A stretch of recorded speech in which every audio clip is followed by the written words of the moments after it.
they were starting to come into this group, and we were all like, yeah, like we need to, like, we hear you, Marky, like we need to like get to work as well, we need to do the same thing. So a good handful of us started making videos like pretty consistently. um and then basically this Sabbath gathering started to grow, and then me and Dan started to host a UK Sabbath gathering, and then Andrew started to host like an Australian leg. And then like we started having like more spaces throughout the week. And so basically it was just like more and more people were starting to put out more and more videos and more like content, trying to help wake people up. And then like we had like people all the time would be like, oh, I've got this guy who's emailed us, he wants to like know more, and this person's messaged me and they want to know more. And like we had lots of people who were like seeing the videos and stuff, and they wanted to know more. So we all like at one point basically came together and were like, right, we should like start some sort of website where the contact details are there, like there's some good like resources there for people to like go and search out, like study documents and stuff like that, like on, say, like the name of the Messiah, and like the like Trinity doctrines, and like these big fundamental doctrines where the church has gone wrong. Like we put some documents together and put it on this website, and links to all the brothers and sisters YouTube channels, and like I say, like a contact thing if people want to come to the gathering. And so like the whole purpose of Straight is the Gate was like literally just to actually have a place where people could like get in contact with us, or people could figure out or find out like how you fit, like learn the same things that we were preaching, so that they could preach them as well. Like it was purely created for the purpose of just having somewhere for people to go, so they can reach out to us and they can join us and help us and learn from us. And like that was the only reason. And then we all started chucking the straightasthegate.net thing on our videos, and like just posting it everywhere, so that it was just like people always knew how to find us, and people always knew where to go, and like to try and get some more attention on it, like again, purely just for the sake of people figuring out the truth, so they can start obeying God.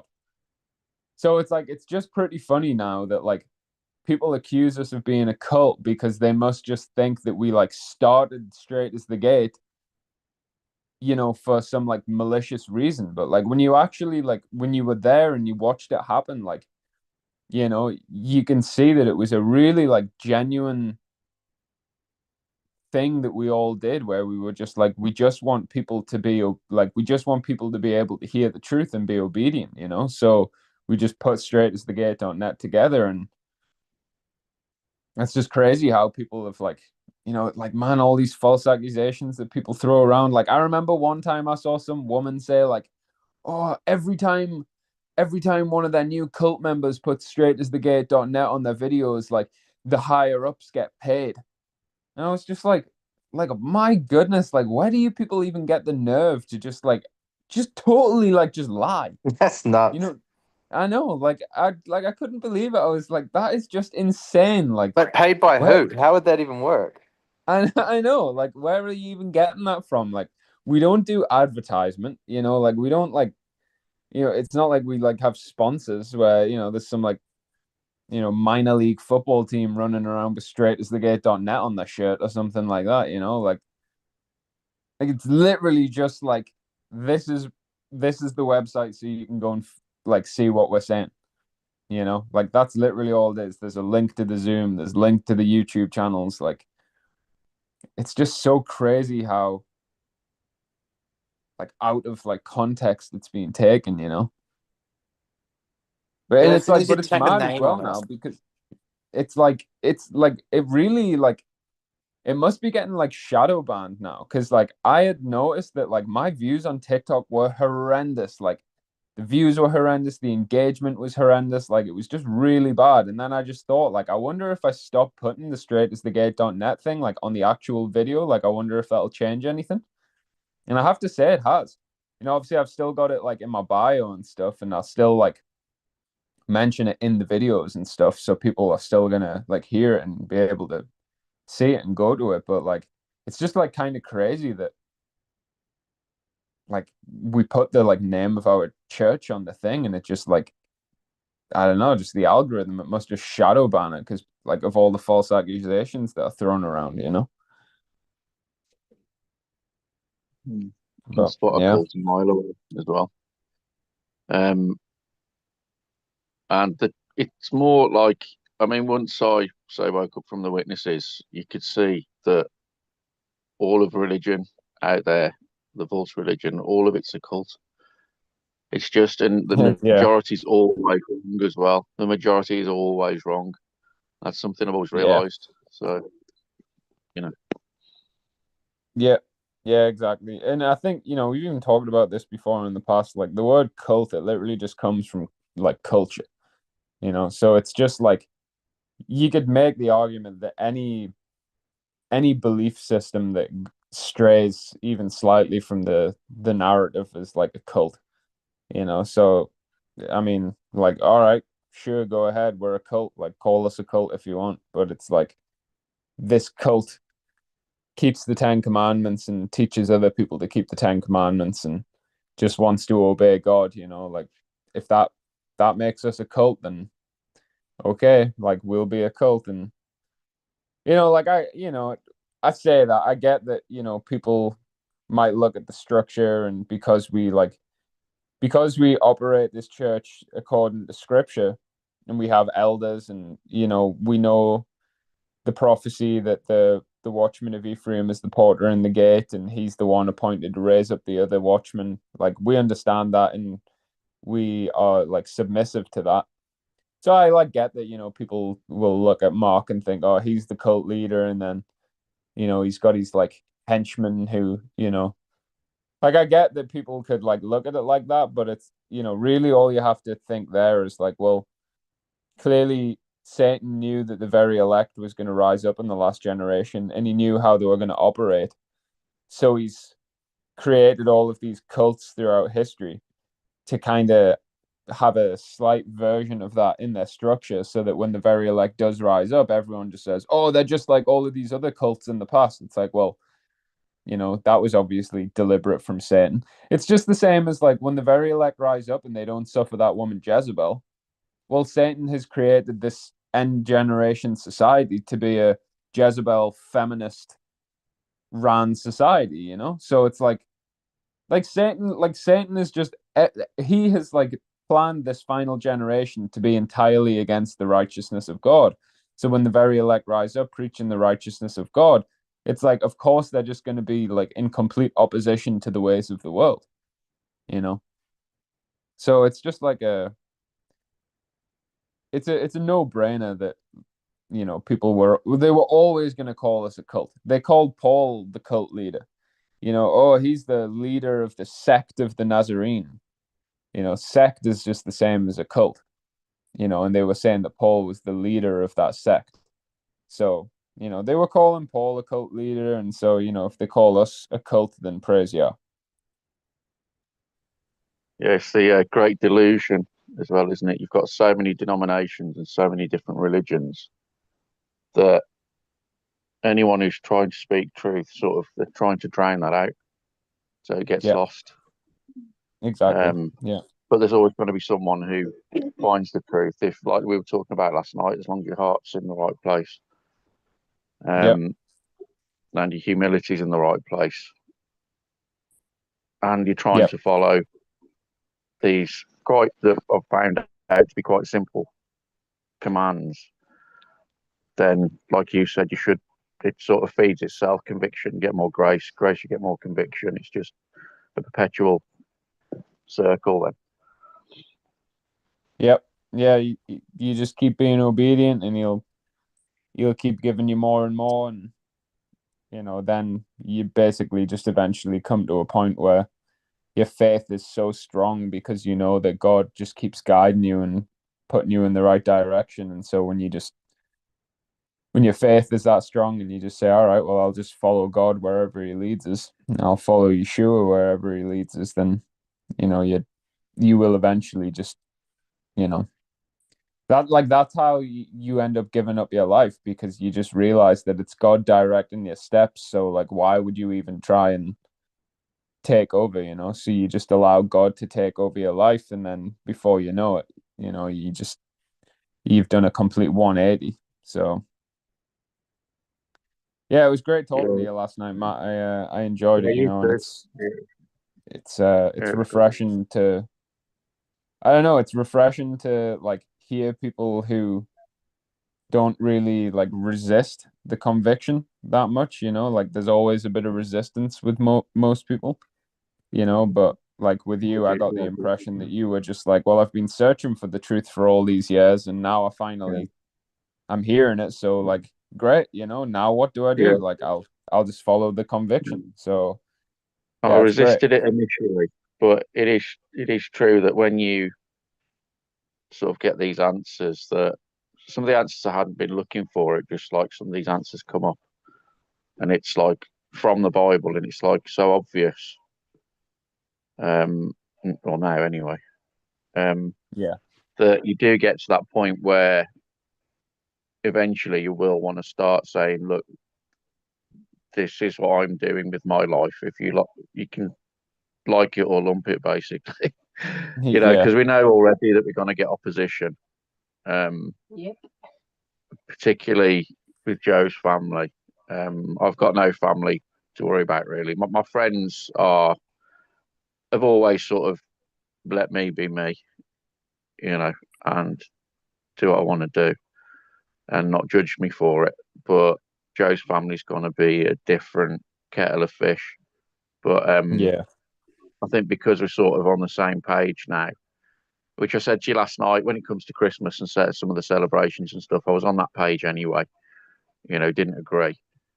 But Yeah.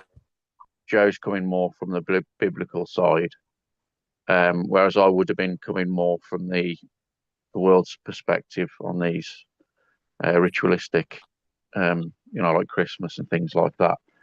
But now I can see where the Ten Commandments lie with that, and that wasn't done away with the sacrificial law. And the world has taken that and sort of got rid of the Ten Commandments with the sacrificial law Yeah. when it wasn't that we came to get rid of. It was just a sacrificial law. So Yeah. to stand up and say, look, we're not doing this. We're not doing Christmas. We're not doing this. We're not doing that. Um, there's already a little bit of opposition with. There's something we want to get Oliver that we want to give him obviously before Christmas, where his own father um, doesn't want that. He wants him to have it on Christmas Day and things like that. So we're already Right. starting to get a little bit of resistance. But Yeah.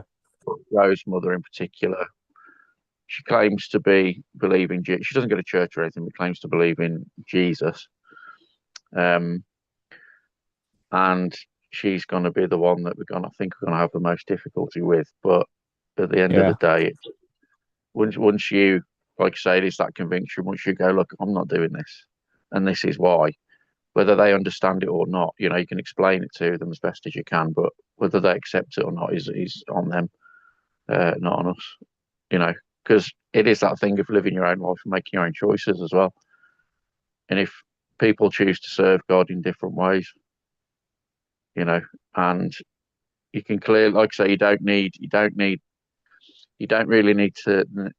mean this disrespectfully, but you don't really need the Bible to tell you that these, if you know what's going on in the world, who's ruling this world, you already know anyway that you shouldn't be doing these things, or some of them anyway. The Christmas rituals, the Halloween stuff, Easter, and everything else.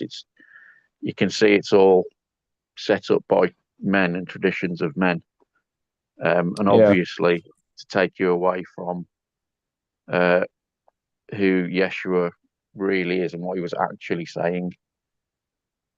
Yeah, So I can yeah, see like yeah, I can see some truth in that, but I think definitely it's like once you because you know like I get what you mean in terms of like when you can even from a worldly perspective you can look at yeah, Christmas and recognize that it's just just a weird, stupid tradition of men that, yeah, now people yeah, just use it for like, yeah, covetous reasons. It's all about money, money, yeah. money, and, But buying, they're buying, still buying. carrying Like that you, with us. you can see it from that perspective, but I think you definitely Yeah, need to look at it through the biblical perspective and, yeah, having the spirit of truth and understanding prophecy to yeah, realize the like spiritual damage that it's caused in the world, yeah, because I don't think you can definitely. really appreciate that Definitely. until you're actually like seeking to be obedient to God and you Yeah, recognize like what happened with Israel and the Northern Kingdom, and you understand yeah, how it all plays into the gospel. Like you definitely need the biblical perspective to yeah. appreciate that side of it.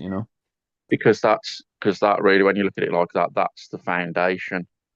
Yeah, That's the underpinning of why they're doing these things, yeah, why they're exactly. pushing Yeah, this thing year after year after year after year. When it becomes a tradition and it becomes something that people just do, yeah, you know, even non-religious people, they just do it. yeah, So yeah, so obviously with some, it's people who have people who have beliefs in, like I say, Jesus and still carry out. I see that's one thing I've never understood as well. Is like, why do people who claim to believe in Yeshua slash to them Jesus do these do these ritualistic Christmas things? It's never made yeah, any sense anyway. yeah, But it is true. It's like Joe just said, because they don't know God and they don't know the Ten Commandments. Basically, they've been misled. They don't know the Bible. Oh well, I didn't know I don't know my Bible either. But it's like people who claim these religious to be religious. I'm just like, why are you doing it anyway? It makes no sense. yeah, It's got nothing to do with Yeshua at all. Even if you wanted to call it, or even if people do call him Jesus, like it's got nothing to do with him. It's yeah, completely opposite. yeah. Yeah, it's amazing that God's opening your eyes to these things, bro. And, you know, like we're saying, if you just stick with it and keep listening to that conviction, in no time you will know that Bible and you'll be preaching and, fulfilling the royal law and hopefully bringing some more brothers and sisters in. So, yeah, Yeah, praise you, bro. yeah. Happy Sabbath. Thank, Great. Thank you to and to everyone else there.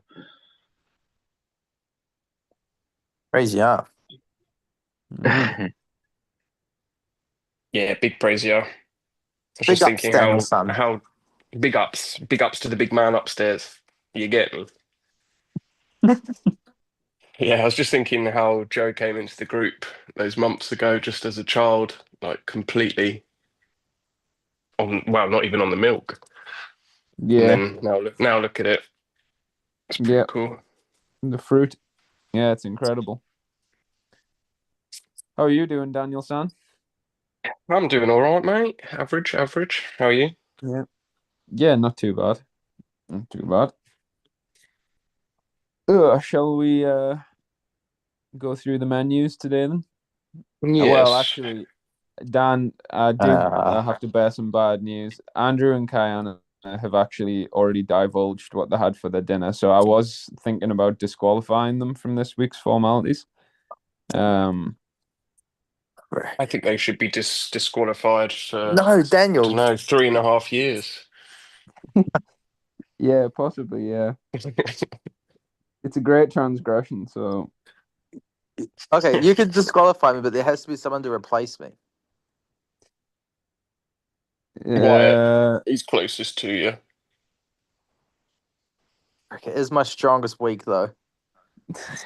That's why I all right, we'll divulged. we'll let we'll let you off this time. You can Hey. still be included, but you got to be careful, Andrew. You got All to right, be like, yeah. you know. You're right. You're right. So I'll go first this week. So for breakfast, we had some crispy lamb with some with a fried egg and some fried bread, fried in the lamb juices, which was pretty phenomenal. Sourdough bread as well. Nice. Yeah, that sounds good. Um, yeah. Fried bread's Um, really good. for dinner, we're having a bit of a you could call it a bit of a charcuterie situation.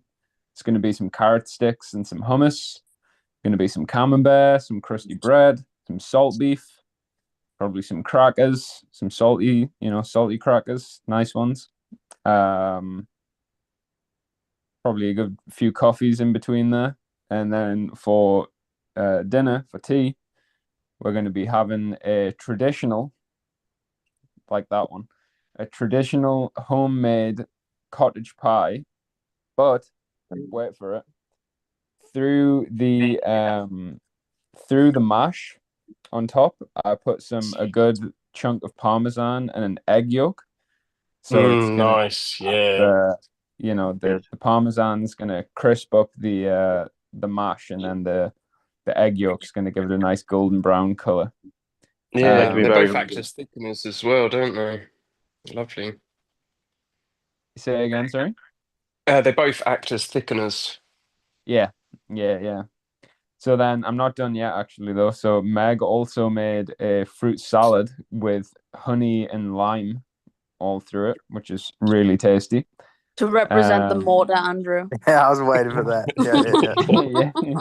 Yeah. yeah, we got a nice mortar fruit salad going.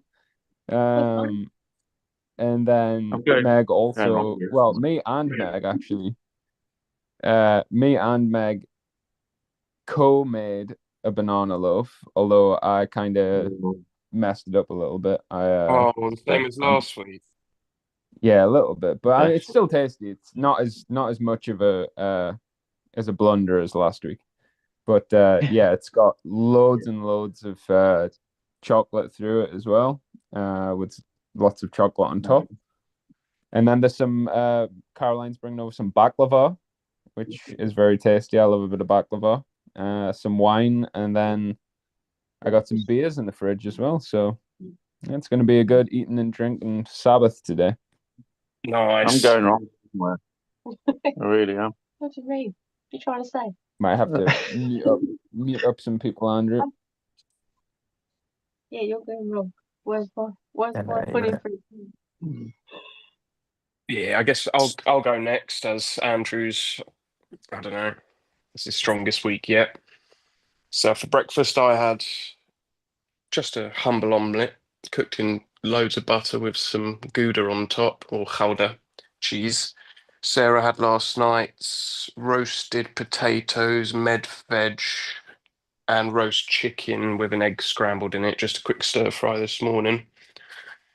For lunch, we've got an exceptional spiced, creamy mushroom, chicken, and spinach risotto that I think I made on Thursday, and it really is exceptional. Eric, that sounds good. Yeah, it's lovely, honestly. I forgot the spinach on Thursday, but we added it ad hoc yesterday and for today.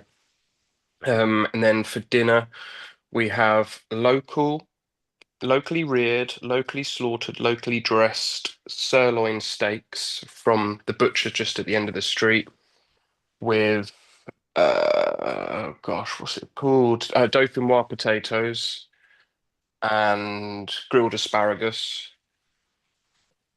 What, Meg? Locally reared.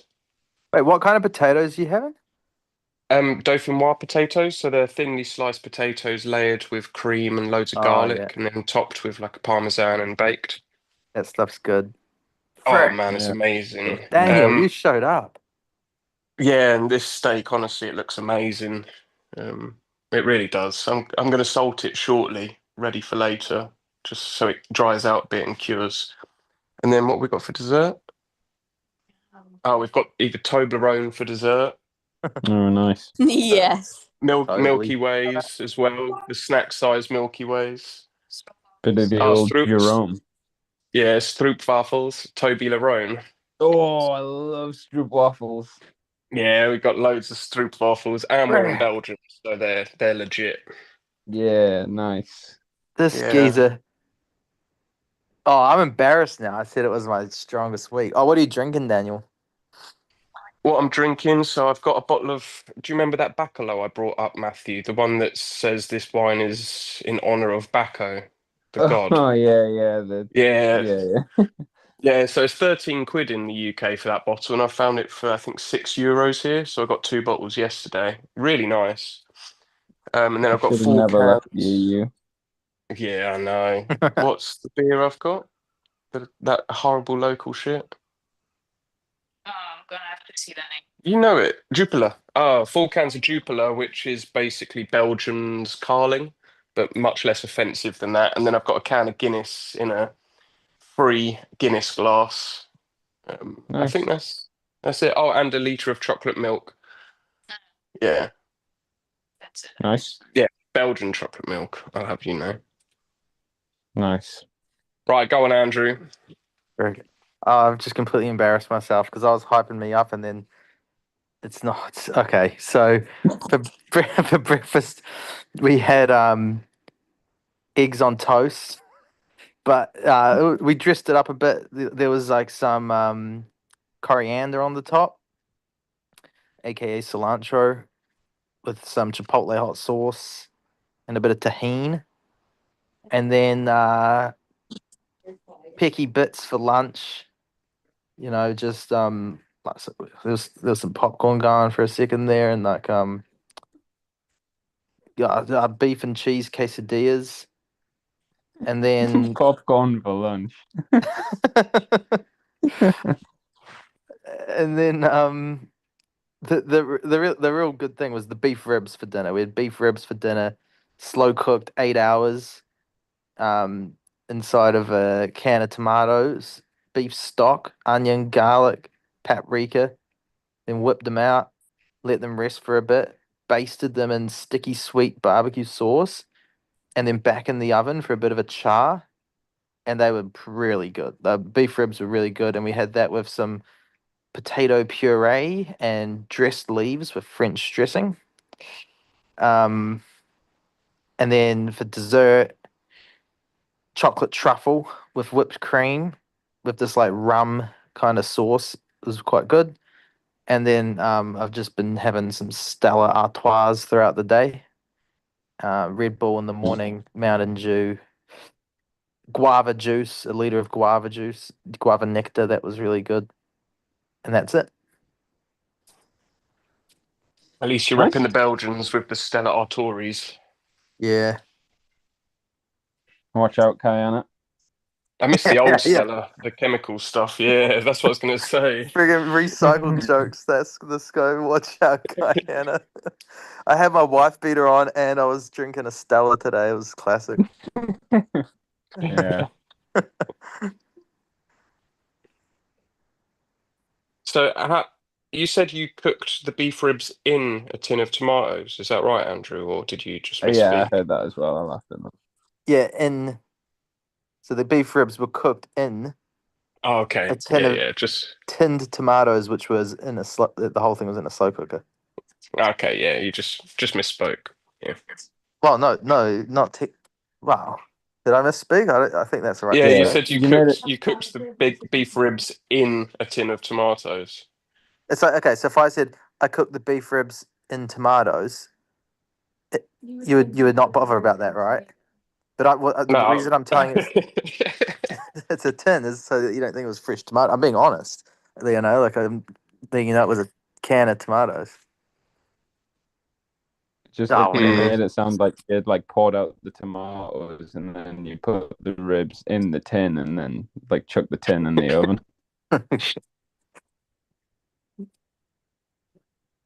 All right, chuck up the votes. Oh, you know, there's no guest today? It looks I like said Daniel Morgan again. Kathy's usually cooking up pretty good, but yeah, dang. Oh yeah. Mommy's shouting at you. Are you shouting at me? Yeah, What for? I don't know. Oh.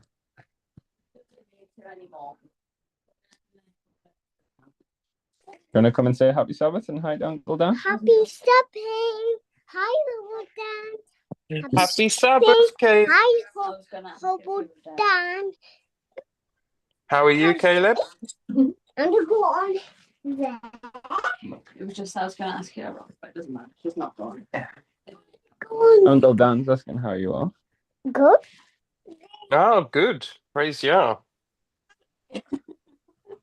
We are. Praise Yeah, yeah. crazy. Yeah. What about Justin for guest speaker? Yeah, No. get Justin up here. One of the best ever was when Daniel Morgan was having just a bit of chicken.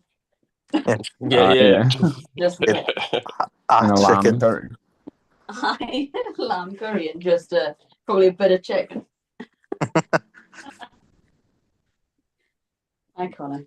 All right, Justin, do you want to be the guest speaker today? I'm not here. I'm not here. You're there. All right, I guess no guest speaker then, eh? Should we just run it? Yeah, just run it. Well, You're no, you breaking can up, copy Matthew. You need a Wi-Fi. Yeah, I was saying just run it. Oh, okay. I'm on Right. data here. That's bad as well. We need to fix the internet booster box. Yeah. Oh, you tired, girl? She was not going down there though. It's like wrestling and typing.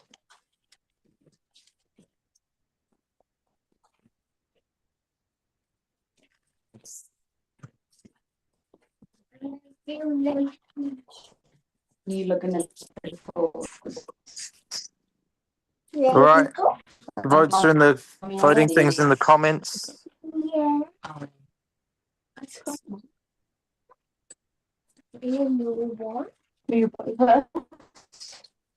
Yeah, we totally agree.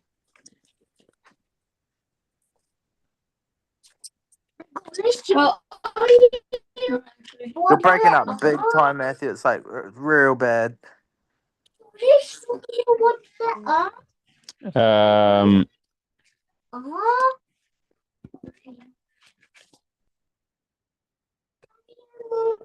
All right. Yeah, it is, baby. Right, let's put the photos away, and you, me, and baby girl are gonna have to get out of here. come on. Please. Bye.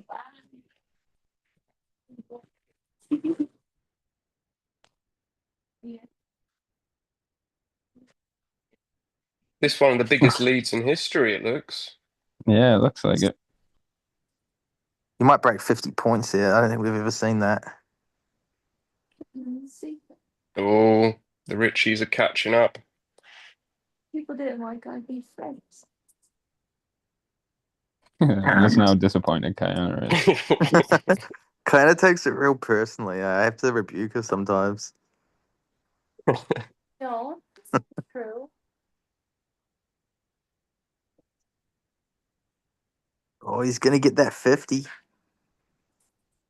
Like half a century. Yeah, it looks like a clear victory for the Amoses. The Lawrences, sorry. Yeah, either or. The Lawrence Amoses. Well, praise Yah. I hope I Yep, don't mess there you up go. cooking the steaks later. I will come out and be honest if I do. If I do a Matthew and nuke them like a banana bread. Hey Daniel, Congratulations. have you tried leaving your steaks in the refrigerator uncovered to help dry them out? So that's what I'm doing. I'm going to take them out now, Perfect. dab them off with kitchen roll, then salt them, then leave them uncovered, and then I'll bring them out the fridge an hour and a half before I cook them. Perfect. All that salt will pull back into it. They'll be delicious. Hot day. Hey, hey, I noticed there's a few brothers in the UK group that I don't recognize. I'm gonna put my name and my number in the chat. I'm Ricky. Hi. If we don't know each other. Yes. Hi, Ricky. I'm Daniel.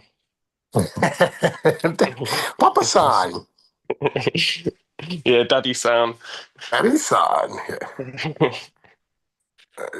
That's crazy. Last week, I didn't set an alarm. Holy Spirit woke me up, 1:59. Same thing today. I woke up, looked at my thing, 1:59. Wow, praise Yah. Praise Yah. There you go.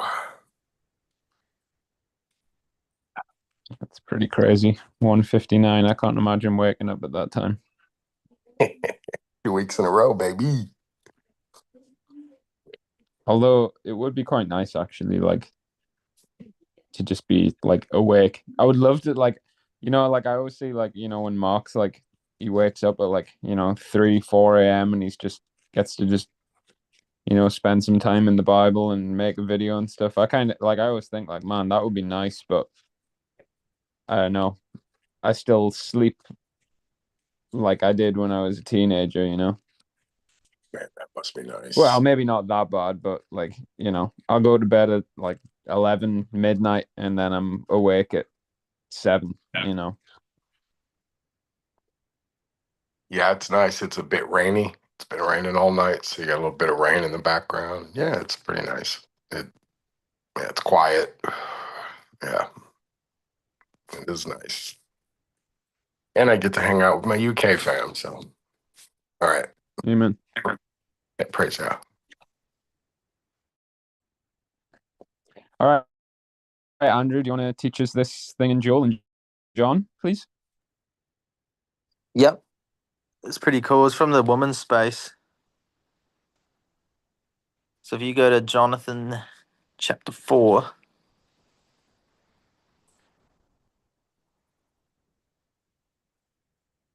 it's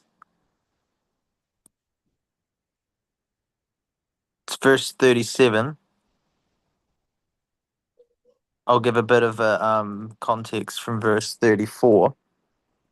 Yeshua said to them, "My meat is to do the will of him that sent me, and to finish his work. Say not ye, there are 4 months, and then comes the harvest. Behold, I say unto you, lift up your eyes and look on the fields, for they are white already to harvest. And he that reaps receives wages, and gathers fruit unto life eternal, that both he that sows and he that reaps may rejoice together. And herein is that saying true: one sows and another reaps. I sent you to reap that whereon you bestowed no labor. Other men labored, and you entered into their labors." So the bit of backstory Mark was saying, like, oh yeah, I've always wondered where he was quoting when he said that, and herein is that saying true. And apparently, it just had in his mind for ages, like he'd never really known it.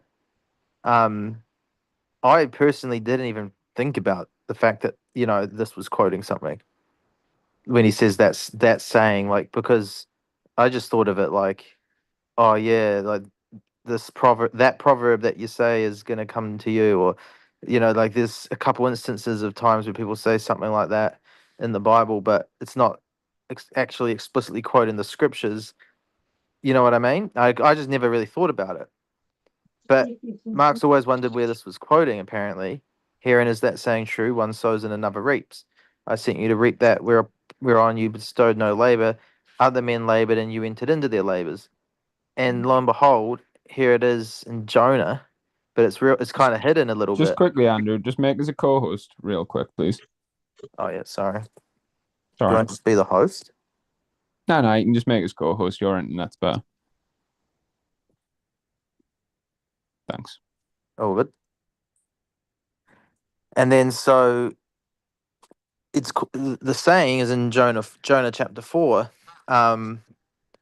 which is, but it's kind of like a little bit hidden. So I'll read the last 3 verses. And God said to Jonah, "Do you do well to be angry at the gourd?" And he said, "I do well to be angry, even unto death." Then said Jehovah, "You have had pity on the gourd, for the which you have not labored, neither made it grow, which came up in a night, and perished in a night. And should I not spare Nineveh, that great city, wherein there are more than six score thousand persons that cannot discern between their right hand and their left, and also much cattle?" So the verse is the 10th one. Then said Jehovah, you have had pity on the gourd, for the which you have not labored, neither made grow. Yeah. And then it's pretty interesting that he would quote this because of what we were just learned about Ephraim, what God just showed us about Ephraim dying and getting risen out of hell, basically, Yeah. considering the whole Jonah story. Oh, that's another thing when you asked what we read on the space. We read all of Jonah. I don't think I told you that. But yeah. You did, yeah. Oh, I did. Yeah. And then like you look at like the whole Jonah story and it's like pretty clear. It's like honestly, it is really obviously prophetic of what's gonna happen to Ephraim, you know, like they wouldn't warn people. Jonah wouldn't warn people. Yeah, it turns back in the day of battle. Turns back in the day of battle. Goes on the ship. It even describes it as like there was a tempest, a storm, you know, Yeah. like Isaiah 28 language. Then he goes into the belly, and in the Septuagint it even like says like the belly of hell or something like that. Right. Gets spat out. Finally, then gets to work. Then warns the people. Um, you know, and then there's that last chapter was I was saying is like it's almost kind of confusing to me because it's like how could Jonah, you know, and like thinking if this is prophetic of Ephraim, it's like how could he have all like die, come out of the fish's belly, then like finally got to work. So you think, okay, he's got to be in the good books now. He's like got to have learned his lesson, and then he still kind of just is complaining and murmuring the whole way through, even chapter 4. You know, Yeah. it's like kind of bizarre. So it's like you know, it really got me thinking about how I guess I just when this meat was coming out about Ephraim, I kind of was probably too optimistic, thinking like, oh yeah, they're just going to resurrect and then boom straight into the kingdom, you know, straight into New Jerusalem. But then you got to think like they're probably more likely that risen corruptible group that and the Galatians 4 group that you know are outside the kingdom under sacrificial law. You know, that would make more sense, especially when you consider the Jonah story. If you do make that leap and say, all right, this is prophetic of Ephraim, then that's basically what's being painted out there in Jonah almost. So Well, yeah, and then like Ephraim warns Nineveh outside the kingdom, almost like Nineveh are outside as well under sacrificial law. I mean, spiritual Nineveh. right, Well, yeah. also, Uh, Andrew, didn't Nathan say that in one version he was spat out dead and resurrected, so resurrected out of hell, Yeah, maybe? well, and the in the Septuagint, Nathan was saying the Septuagint kind of makes it more clear that he actually died while he was in the fish's belly because it says in the KJV like my soul fainted while I was in there or something. I think it says like yeah my soul fainted, but then in the Septuagint it was like my soul like left me or something kind of thing. yeah. And obviously, like Kata chucked it in the chat as well, but obviously, when Yeshua says that the no other sign will be given other than the sign of Jonah, you know, with everything that is being revealed now about Ephraim, it would make a lot of sense if he was kind of referencing a little bit more, like, you know, if the Yeah, reference was a bit deeper than just the literal 3 days and 3 nights, yeah, you know, if he's kind of alluding to something to do with Ephraim there.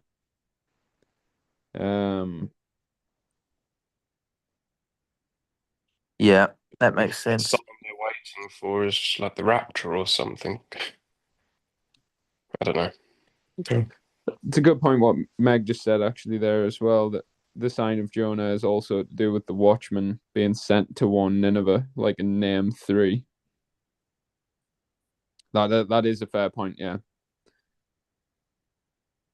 So it's like the sign, yeah, like the sign of okay, yeah. So the sign of Jonah is obviously 3 days and 3 nights in the grave, right? And then obviously you've got the 3 days of darkness at the sixth seal, but then yeah, like he has to like that's going to be preceded by the watchman being raised up to warn spiritual Nineveh. So yeah, it's like the sign of Jonah is that watchmen are going to rise up and warn mystery Babylon, and then you're going to have 3 days and 3 nights of darkness, and Ephraim's going to go into the belly of the whale. So wow, shit.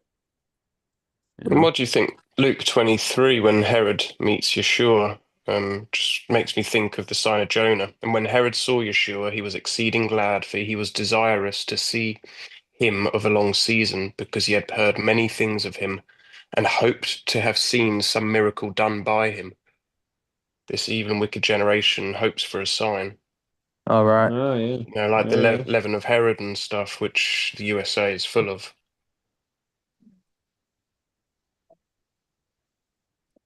And then there was this huge discrepancy between the Septuagint and the Masoretic. In chapter 4, it says that when Jonah finally did warn Nineveh, he said in the KJV that in 40 days you'll be destroyed.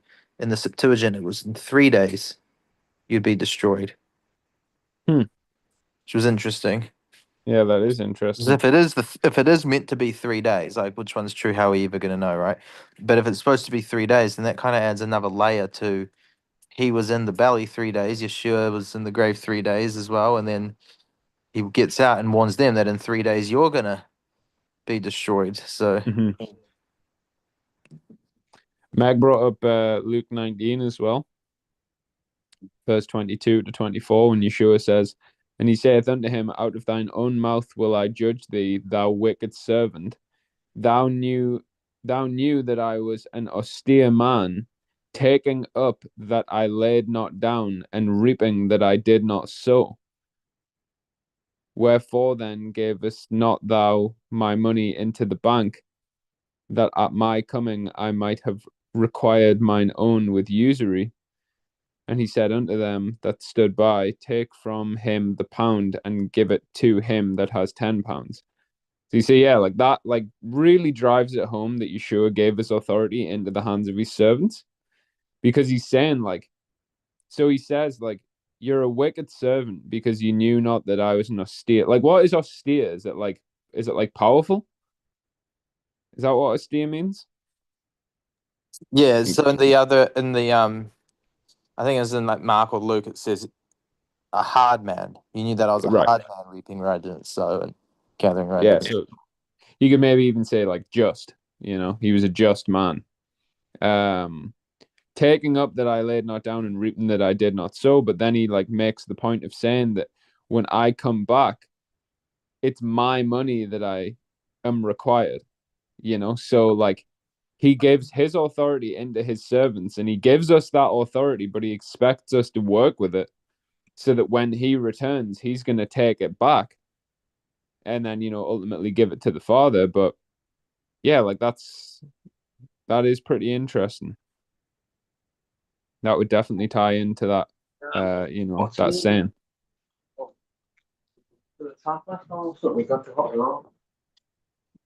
Yeah.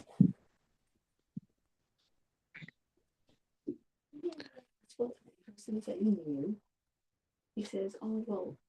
Speak up. He says, like, "Oh, sorry." He says that he hid his talent because he knew that he was an austere man. Yeah. So, and he says, "I'm going to judge you out of your own mouth because you knew that." Yeah. So I don't know what that's. They're just saying that they're not ignorant, or they knew exactly how this was supposed to work, but then they chose to ignore it. Hmm. Yeah, Yeah. you knew I was an austere man. Like I got high expectations, right? Not even high expectations, but like you knew the expectation. Like Yeah. you knew you were supposed to share your talents, but didn't, and that's why you're in trouble. As opposed to like your run of the mill, like a lost sheep that's out there, like an Ezekiel 34 lost sheep, doesn't even know about the royal law. Yeah. They might have some talents, right? They might know a few things and not share it because they've never heard the royal law because they didn't know the calling. So that's how I always read it. Like it's almost like there's a clause for them there. Like he specifies that the reason that the guy that doesn't share his talent goes with his weeping and gnashing of teeth is because he knew what to do but didn't do it. It wasn't just that he didn't do it; it was that he knew what to do and didn't do it. Yeah. Yeah, exactly. Yeah.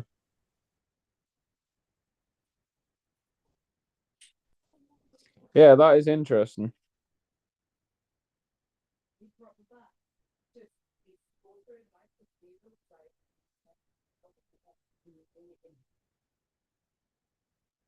Yeah, interesting.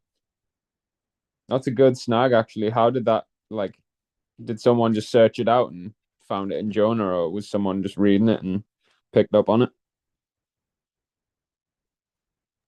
It was just in the women's space. I don't. Kiana's here. She probably knows a bit of. If you want a bit the story behind it, she'd probably tell us.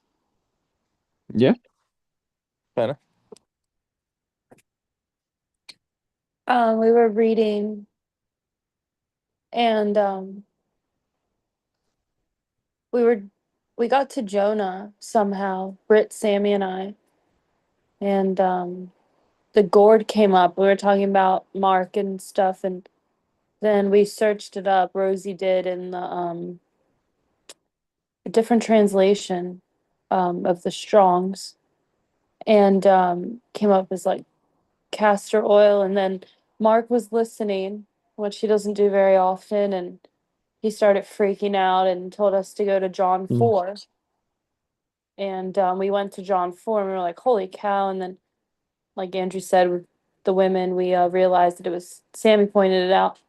It was talking about Ephraim and how Jonah goes into the belly of the whale. And she asked Mark, she was like, hey, is that talking about Ephraim? And then Mark was like, holy crap, and started freaking out. And yeah, it was a good little snag. Nice. That's cool. Yeah. Yeah, very cool.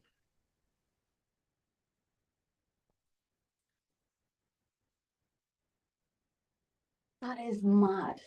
That is so mad. Because it's like as he went into the belly of the whale, he had the crown of thorns on. I cannot get over that. Yeah. It's so astonishing. So Brooks chucked in the comments there, the word for fish in Jonah is the same word used for Leviathan in Job 41, the king of pride. Does it say that in Job 41? That's nuts. It doesn't say the king of pride. Where did you get king of pride from, Brooke? Not the strong. I think Brooke's been sitting on that for a while.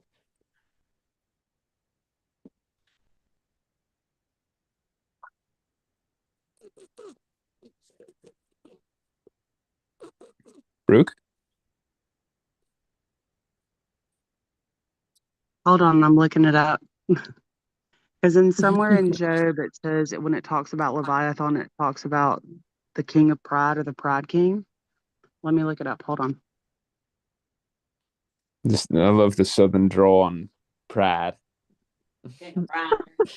He's pride. The king of pride.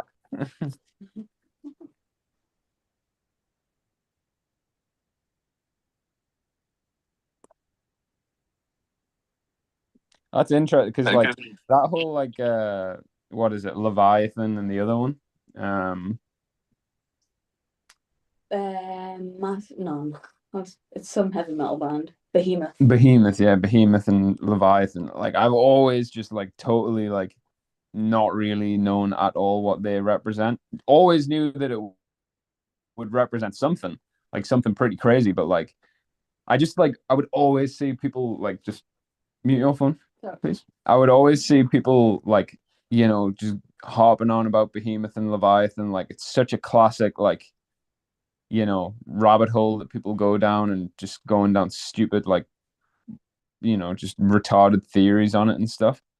And I always just would like sit back and just be like, ah, God will reveal it when he reveals it. But it would be real interesting if he like really reveals what Leviathan represents now. If Leviathan's Mystery Babylon, that'd be crazy. I thought it would have had something to do with sin. Okay, yeah, Job 41, verse 34. He beholdeth all high things. He is a king over all the children of pride. And that's talking about Leviathan.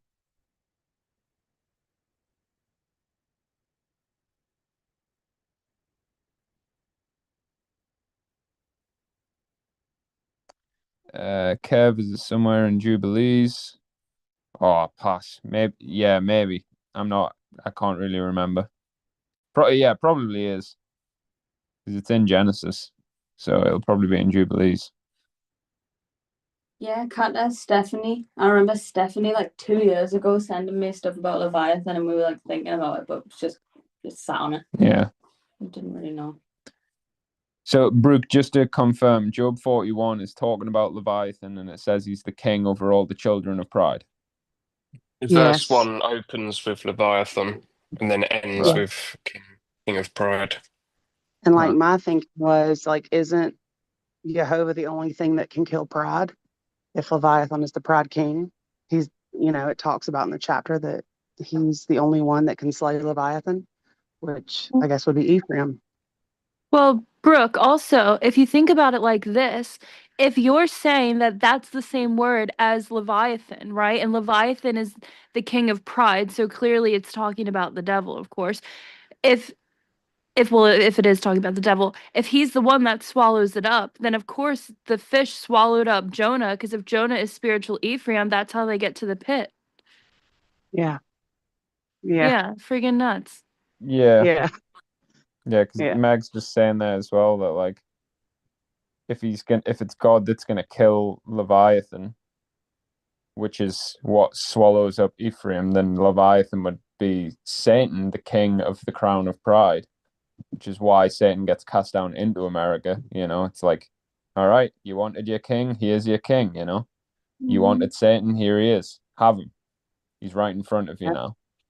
And Amen. then at the end of the millennial reign, when God kills Satan and casts him into the lake of fire, then that would be him killing Leviathan. So Nuts. that is interesting. The end of Job is so funky though. Like, why does it just end like that? Like, there's no way that that's the genuine like end of Jonah. Like, Yeah. such a just open-ended ending. You Yeah. know? Has anyone ever looked if there's like more to Jonah? Like, is there in like a removed book or like a translation, Septuagint? Is there any more in the Septuagint than what's in the KJV? No, I had a look years ago and about this, but I basically concluded that there's nothing out there, nothing reliable at least.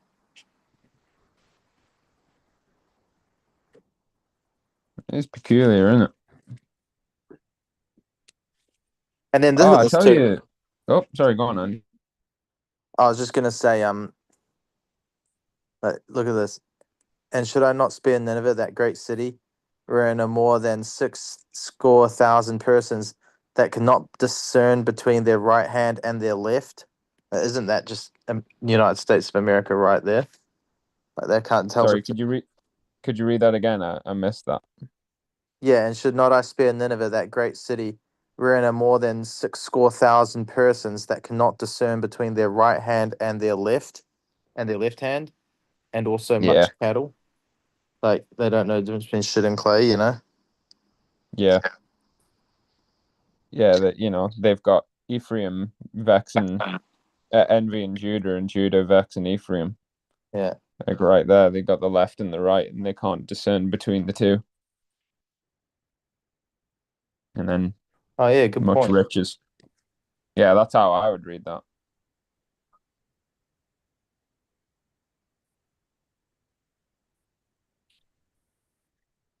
There's a bit in the commentary on Habakkuk in the Dead Sea Scrolls as well, which sounds very much like the USA, if you don't mind me reading it. Yeah, please. So it's referencing Habakkuk 1, the last two verses, 14 and 16. Thou dealest with men like the fish of the sea, like creeping things to rule over them. They draw them all up with a fish hook, and drag them out with their net, and gather them in their seine. Therefore they sacrifice to their net. Therefore they rejoice and exult and burn incense to their seine. I don't know how to pronounce it.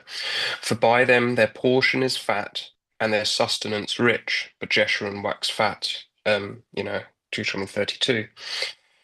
So now it goes on to the interpretation. And they shall gather their riches together with all their booty, like the fish of the sea. And as for that which he said, therefore they sacrifice to their net and burn incense to their sin. Interpreted this means that they sacrifice to their standards and worship their weapons of war. For by them their portion is fat and their sustenance rich. Interpreted, this means that they divide their yoke and their tribute, their sustenance, over all the peoples year by year, ravaging many lands. I don't know. Worship their weapons of war. It's curious. I'm not sure what it Yeah, means, so. interesting. Yeah, like the fish of the sea. Mm. Hmm. It's crazy how much there's like, how much of the Bible like we still like don't understand, you know? Does anyone ever think about that as well? Heck yeah.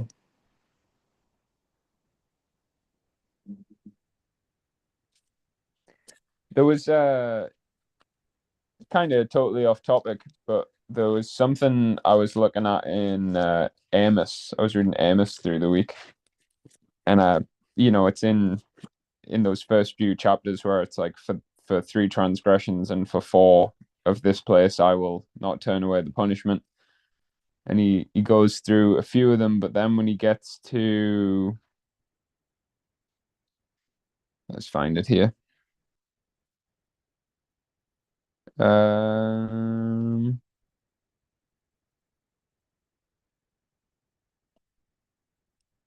right, yeah, here we go. So verse 6 of chapter 2 in Amos, it says, "Thus saith Jehovah, for three transgressions of Israel, and for four, I will not turn away the punishment thereof, because they sold the righteous for silver, and the poor for a pair of shoes, that pant after the dust of the earth on the head of the poor, and turn aside the way of the meek. And a man and his father will go in unto the same maid to profane my holy name. And they lay themselves down upon clothes laid to pledge by every altar, and they drink the wine of the condemned in the house of their God." Like, that's pretty nuts scripture right there, I thought. I still don't fully comprehend everything it's saying, but it's like so many like idioms in there. You got they sold the righteous for silver. Like that just immediately makes me think of Ephraim. They think that they're rich, but they're actually naked, destitute, and poor. They're building up earthly riches instead of the heavenly riches. They sold their birthright. They sold the righteousness that God was going to give them for their own pride and for their own covetousness. And the poor for a pair of shoes. I'm not really sure what the shoes might represent, but obviously that's just like, casting off the poor and contrite spirits. Well, let us put it like that.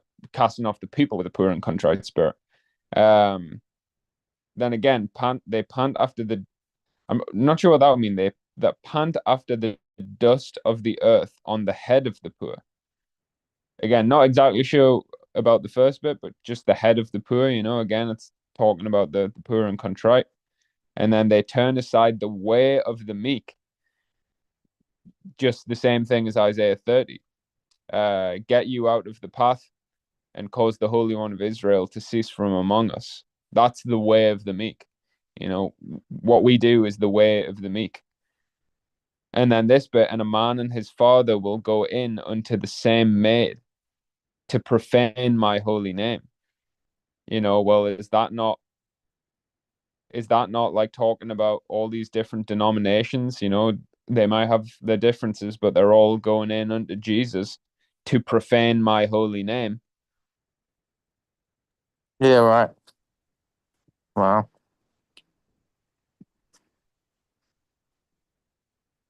Like I say, there's a lot in these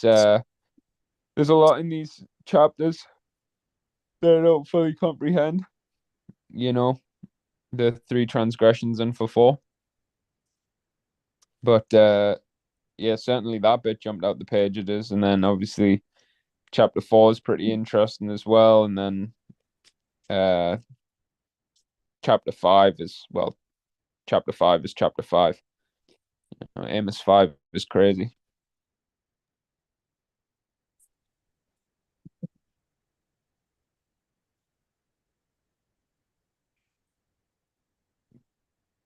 Hmm.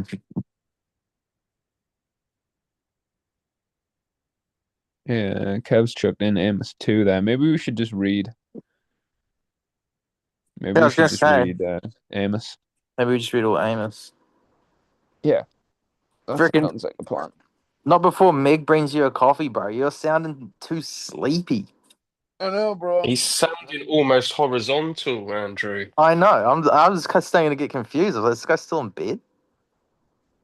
I was like just about to enter a stretch there, but then you said something, so I had to respond. Yeah. Yeah, funnily enough, I can hear the kettle going, so it's all good. And to be fair, we had a rough one last night. Sophie woke up for about an hour at like 1 in the morning. So, an unexpected interruption. Why did you get interrupted? What do you mean? Like, why did she wake up? Oh, who woke up? Sophie. Oh, and then that woke you up. Yeah. Oh, why don't you just tell her to just keep it down and go back to sleep? Yeah, if only it was that simple.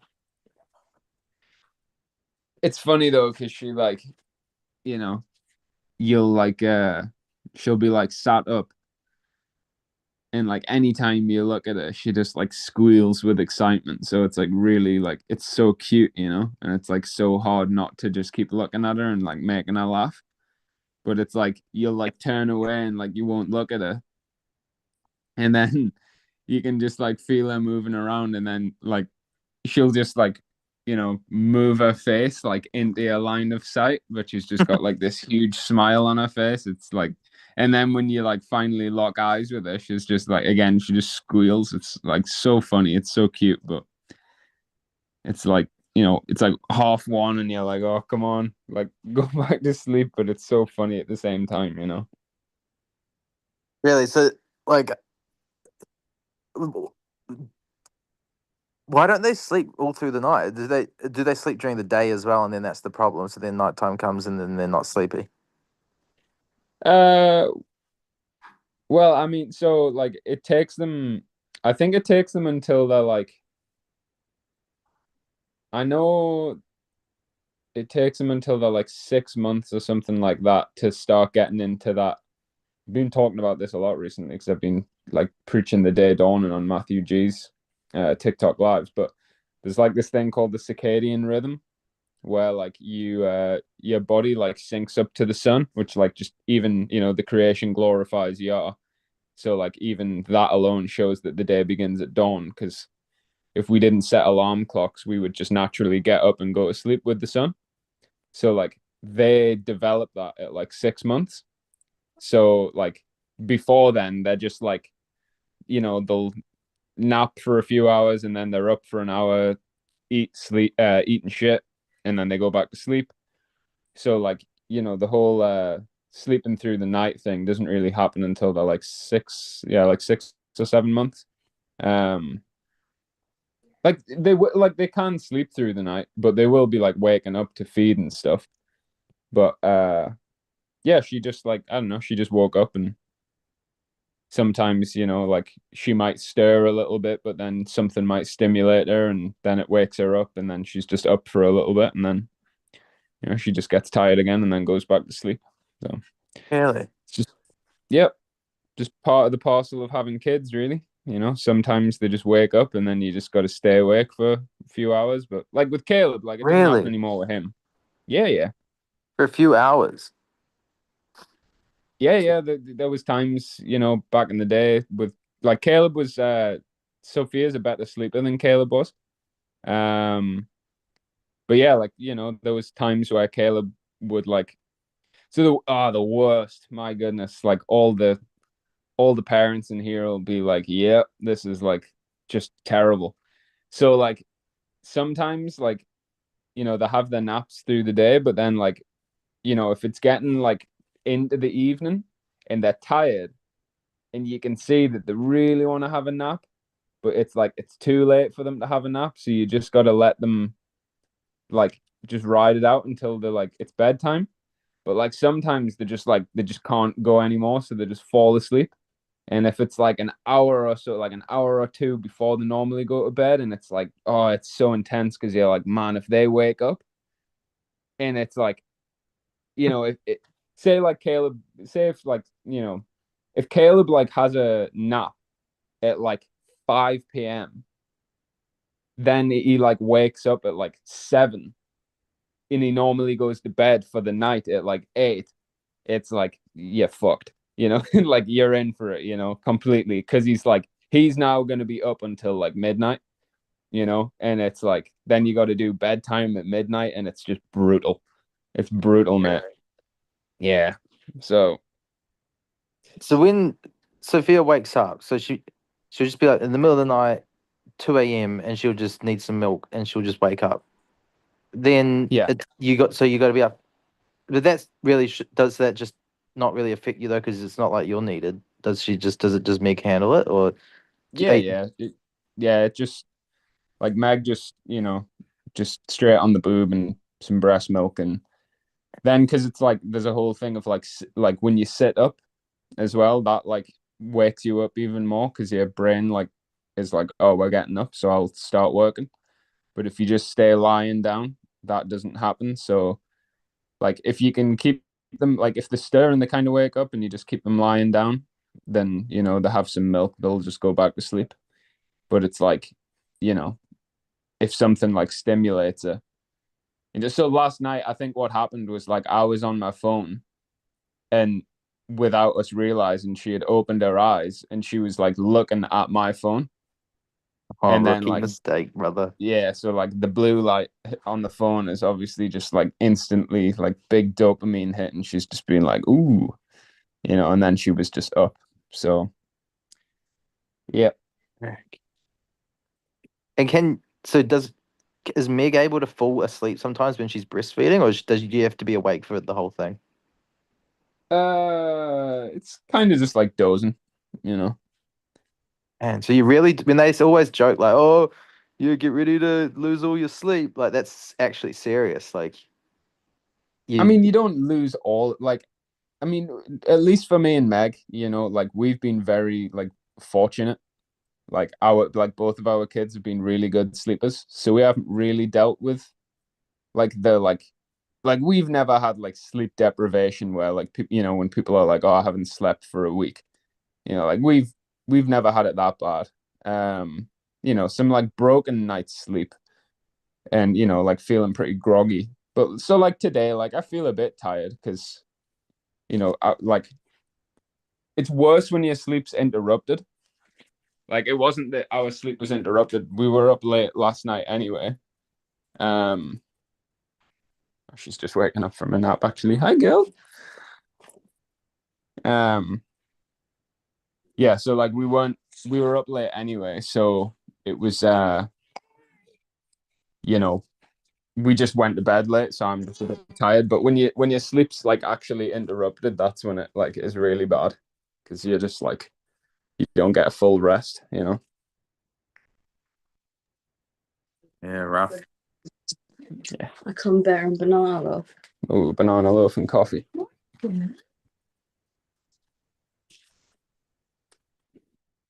But yeah, it's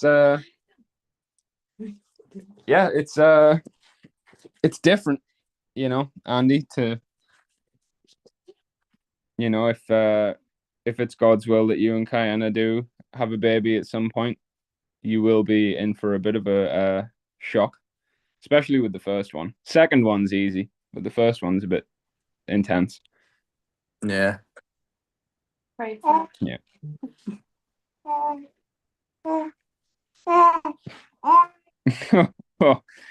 Dan's just sent us a photo. You having a rough time, Dan? Let me see. Last night was a little bit rough. Yeah. Yeah, I've had 3 strong coffees already. I'm gonna go for a 4th. Nice. Yeah, last night was an anomaly. It's over, wasn't it? Yeah, it was just yeah, she's normally a really good sleeper, but yeah, last night wasn't the best. When she locks eyes with you, I'm like, Yeah, yeah. because she tries to find it. Yeah, she's a daddy's girl, definitely. She's funny, man.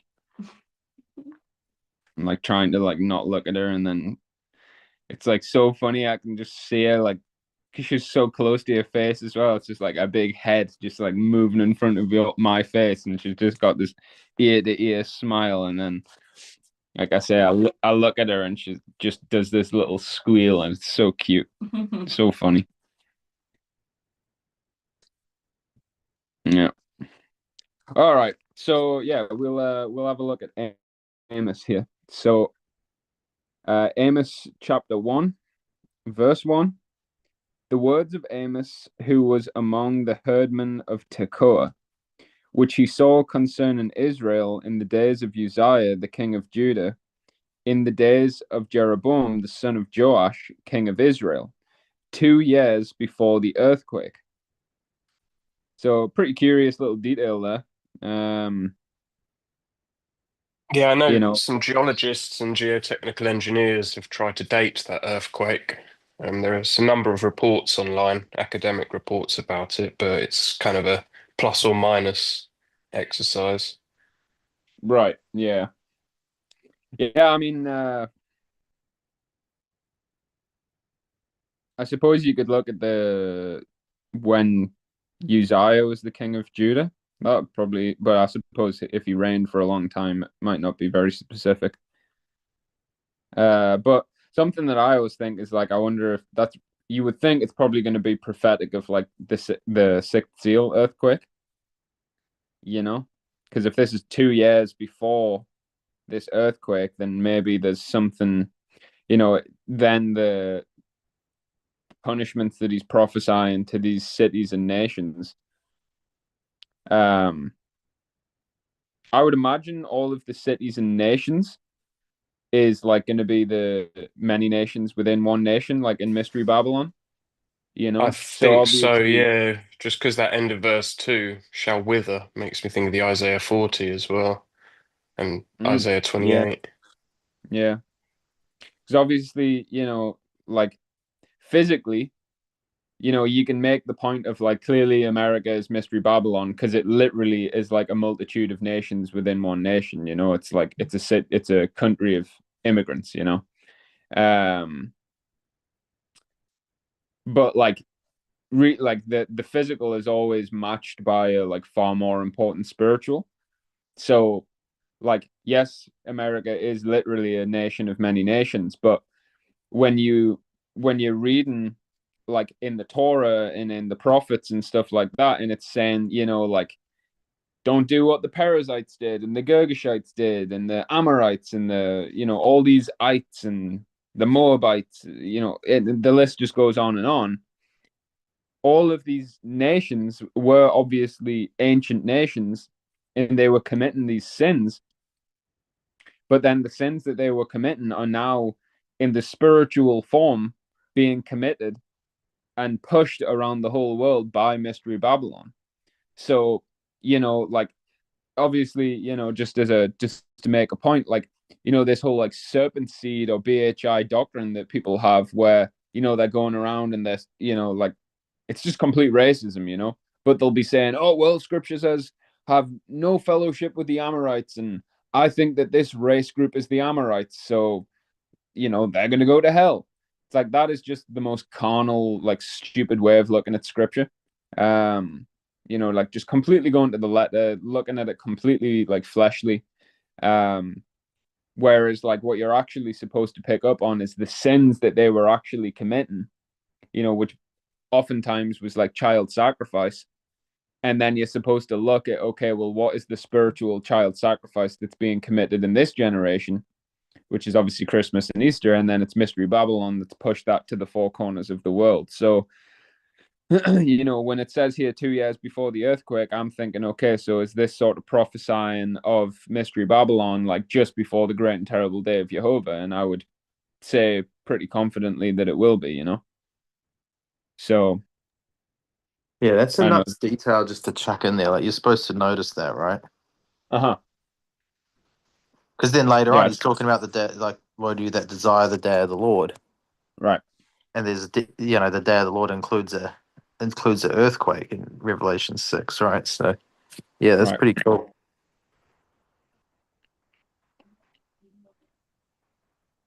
Oh, banana bread is still good. I put so much chocolate in it. I cracked up when I seen Rosie's comment. She just puts she puts definition of sleep deprivation just in the chat for us all. When your body fails to get enough sleep. Cheers, Rosie. I'm like, thanks, Rosie. Right. So, verse 2. And he said, Jehovah will roar from Zion and utter his voice from Jerusalem, and the habitations of the shepherds shall mourn, and the top of Carmel shall wither.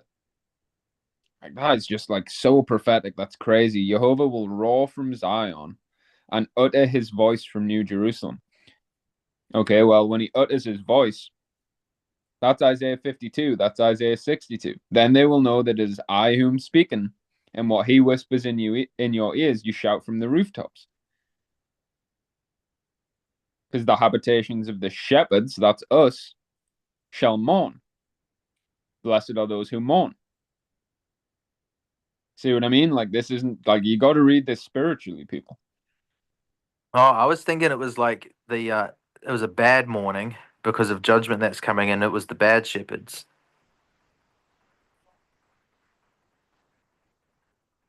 Nah, I think that's talking about the servants. Yeah, okay. Because like Isaiah 40, Isaiah 52, Isaiah 62, they're all addressed to Zion and New Jerusalem. And look at what this is saying. Jehovah will roar from Zion and utter his voice from New Jerusalem. Yeah.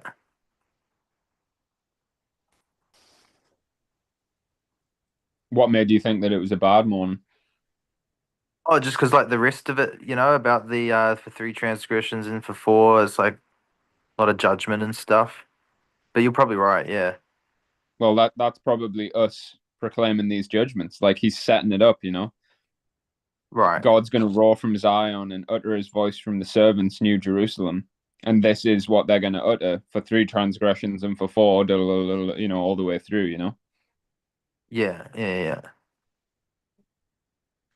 So thus saith Jehovah, for 3 transgressions of Damascus and for 4, I will not turn away the punishment thereof.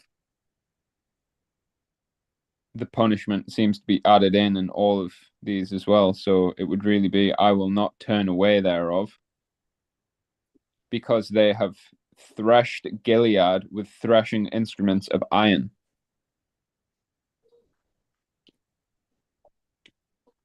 So what happened in Gilead again? Isn't that they did the feasts or offered sacrifice, isn't it? Potentially. No, that's Gilgal. Ah, yeah. Gilead is I think is Gilead not where they did like child sacrifice, like pagan child sacrifice?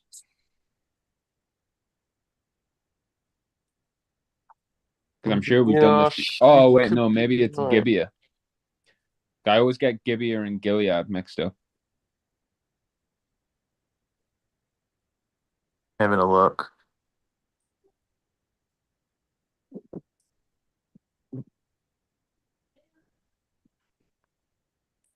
You see, I've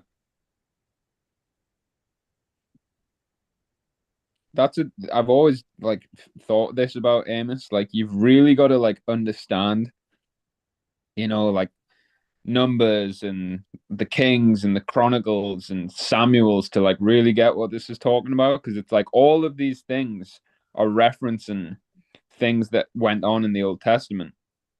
And like I say, you've then got to go and like search them all out and figure out what the spiritual representation of those things is. But it's like, it's a lot of studying. If someone wants to, I'll put it out there. If there's, somebody who studies like this and you want to go through all of Amos and find all of these different locations and then figure out what sins they committed and just list it all down, like just do the physical and then like, put the physical sins that they did out there, and then like the people who are uh able to like recognize what the spiritual equivalent of that would be. That would be a fantastic work if somebody wants to do that. Like go and figure out all of the physical locations and through the Old Testament and figure out what the sins that they were committing were. That would be a fantastic work and really helpful if someone wants to do that. Shona said, "What does 'on the top of Carmel shall wither' mean?" Yeah, obviously, Dan, you brought up Isaiah 28, the fading flower. Again, like, what does Carmel represent? What happened at Mount Carmel?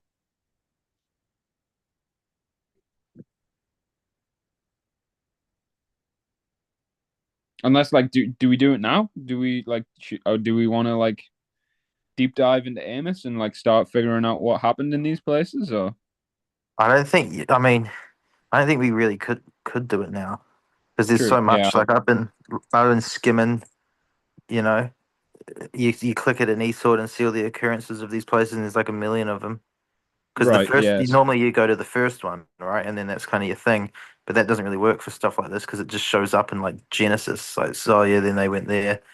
It's mm-hmm, like you get your events that take place, as you say, throughout like Samuel to Second Chronicles. mm-hmm. Be a bit, yeah, Yeah, it would be a pretty like interrupted study, like a lot of just sitting in silence, scanning through stuff. So yeah, maybe not the best for the Sabbath gathering. Um, but the threshing instrument, like you can kind of get a gist of what the sin is, like because then Isaiah 28 talks about the threshing, using the threshing instruments when you don't have to as well. yeah, It's going to be something along the lines of like being unjust stewards, yeah, being yeah, too hard on people, and then there's probably like some sort of sacrifice that happened in Gilead or something, or yeah. Because then it goes on and it says, "But I will send fire into the house of Hazael, which shall devour the palaces of Ben Hadad, and I will break also the bar of Damascus." I'm going to go out on a whim and say that the bar of Damascus is going to be like the authority, the something to do with like judgment or authority. I will break also the bar of Damascus and cut off the inhabitant from the plain of Avon, and him that holds the scepter from the house of Eden, and unto the people of Syria. Sorry, and the people of Syria shall go into captivity unto Kir, saith Jehovah. bar there actually means fugitive from a root word of fleeing or making haste. Oh, really? Okay, that's totally different then. I will break also the fugitive of Damascus and cut off the inhabitant from the plain of Avon. You see, so like, it's like, okay, so like, what does Avon mean? What is the house of Eden? You know, I guess we'll just read through it and, just a lot of stuff here, guys, we're probably not going to really like discuss and like meditate on too much because it's like, it's going to have to be like a whole separate study in itself. And like I say, if someone is willing to do that, that would be really helpful. So we'll just read through it and then we'll just pick up on what we're able to pick up on. So, Just 1 second then before we move on. The Avon specifically is interesting one because there's only two occurrences here and then in Hosea 10. And then, anytime something comes from Hosea is like kind of interesting, right? mm-hmm. And it's the previous verse is talking about so it's as for Samaria, her king is cut off as the foam upon the water. The high places also of Avon, the sin of Israel shall be destroyed. The thorn and the thistle shall come up on the altars, and they shall say to the mountains, cover us, and to the hills, fall on us. Which is, Hmm. rocks fall on us. That's the Yeah. class 6 seal, Revelation 6 idiom. And then you get the Yeah. briars and thorns. Huh. Okay, so that's interesting.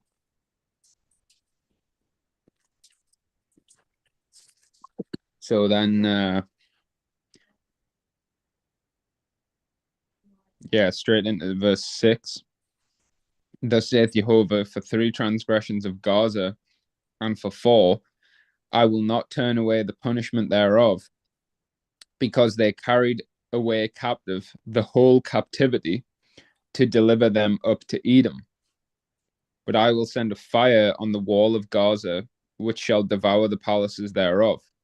And I will cut off the inhabitant from Ashdod, and him that holdeth the scepter from Ashkelon. And I will turn my hand against Ekron, and the remnant of the Philistines shall perish, saith Jehovah God. Thus saith Jehovah, for 3 transgressions of Tyrus, and for 4, I will not turn away the punishment thereof, because they delivered up the whole captivity of Edom. So is that the same thing? Yeah, that's the same thing Gaza did. They carried away the whole captivity to deliver them up to Edom. I will turn away the punishment, because they delivered up the whole captivity to Edom, and remembered not the brotherly covenant. Okay, so that proves the point that I'm making here. Clearly this is very prophetic of what people are doing in this generation. Because it's like what is the brotherly covenant? The brotherly covenant, that's actually insane that it even says that, because the brotherly covenant is the refreshed covenant, in which now you have to love your brother as you love yourself. Like, someone look it up, actually. What's brotherly in the Strongs? I wouldn't even be surprised if it says something about refreshed or refreshing. Or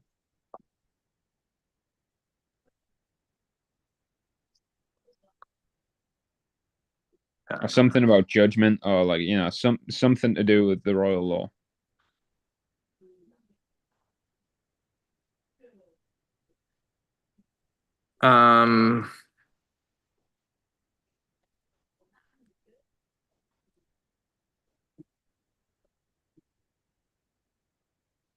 Not that I can see just from the Strongs. What does it say? It says a primitive word, a brother, used in the wider sense of a. Continues down. Sorry, I'm getting an echo. All right. A primitive word, a brother, used in the wider sense of literal relationship and metaphorical affinity or resemblance. Another brother, kindred, like, compare also the proper names beginning of R or Ahi. And then it says like H1, a primitive word, father, in a literal and immediate or figurative and remote application. Chief, father, patrimony, principle.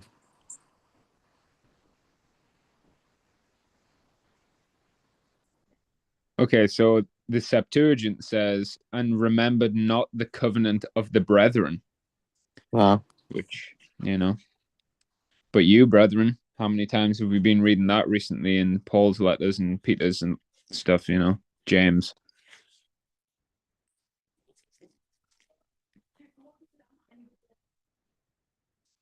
So, yeah, they have not remembered the refreshed covenant, the brotherly covenant. But I will send a fire on the walls of Tyrus, which shall devour the palaces thereof. Thus saith Jehovah, for 3 transgressions of Edom, and for 4, I will not turn away the punishment thereof, because he did pursue his brother with the sword, and did cast off all pity, and his anger did tear perpetually, and he kept his wrath forever. Okay, so he pursued. Okay, wow. Okay, so Edom, which is Esau, he pursued his brother Jacob with the sword, and did cast off all pity, and his anger did tear perpetually. So this is just talking about people persecuting the servant, Yeah. It's also cool because that's pretty much quoted in Jubilees. Because I don't think you really get the details of that in Genesis, but in Jubilees, like I think it's chapter 25, 26, and maybe 27 as well. It details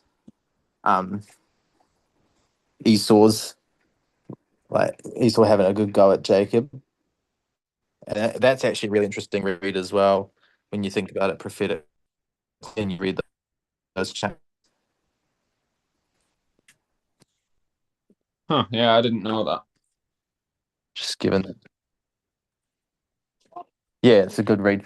Just, I mean, I'm not saying we do it now. It's a lot of reading, but it goes in so much more detail. Genesis doesn't, and Yeah, knowing yeah, it's like I like it because it's just easy prophecy because it's like Jacob's obviously the servant, and then Esau's the guys that are going up against the servant.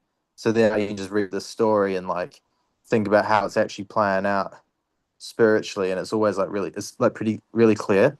It's one of the clearer prophecies to me. So it's pretty cool. I'm yeah. just sharing that talent with people. Like,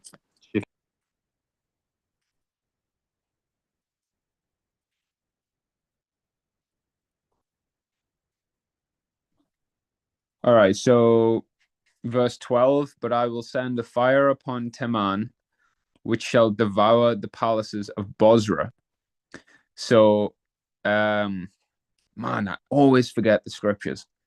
So there's Zephaniah 1, Isaiah 34, Jeremiah 51, Isaiah 63. Someone can write these down. This, and I think there might be another one, but there's this thing throughout those connections where it's talking about this great slaughter in the land of Idumea and a great sacrifice in Bosra.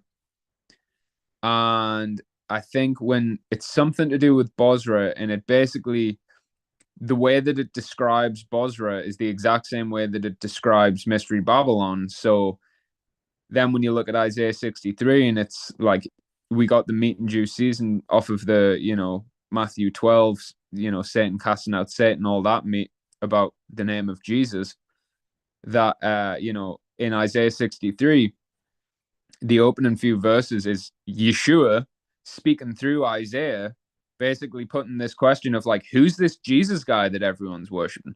Who is this guy who comes from Bosra with these dyed garments, acting as if he's the one who treads out the wine press? Like I tread out the wine press alone, like, I took, no man comes to the Father except through me. So who's this Jesus guy that you're all worshiping? And, he comes in his own name.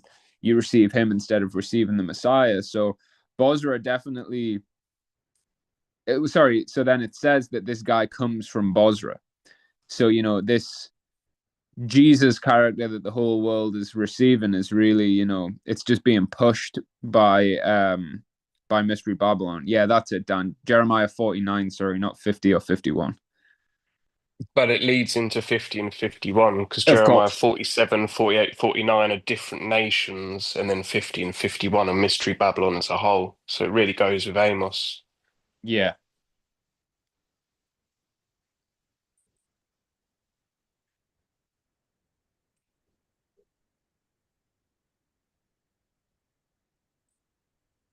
Yeah. So verse 13, thus saith Jehovah, for 3 transgressions of the children of Ammon, and for 4, I will not turn away the punishment thereof, because they have ripped up the women because they have ripped up the women with child of Gilead, that they might enlarge their border. But I will kindle a fire in the wall of Rabbah, and it shall devour the palaces thereof with shouting in the day of battle. Interesting. And with a tempest in the day of the whirlwind. So that is obviously talking about the 144,000 in the sixth seal. The day of battle. Ephraim turned back in the day of battle.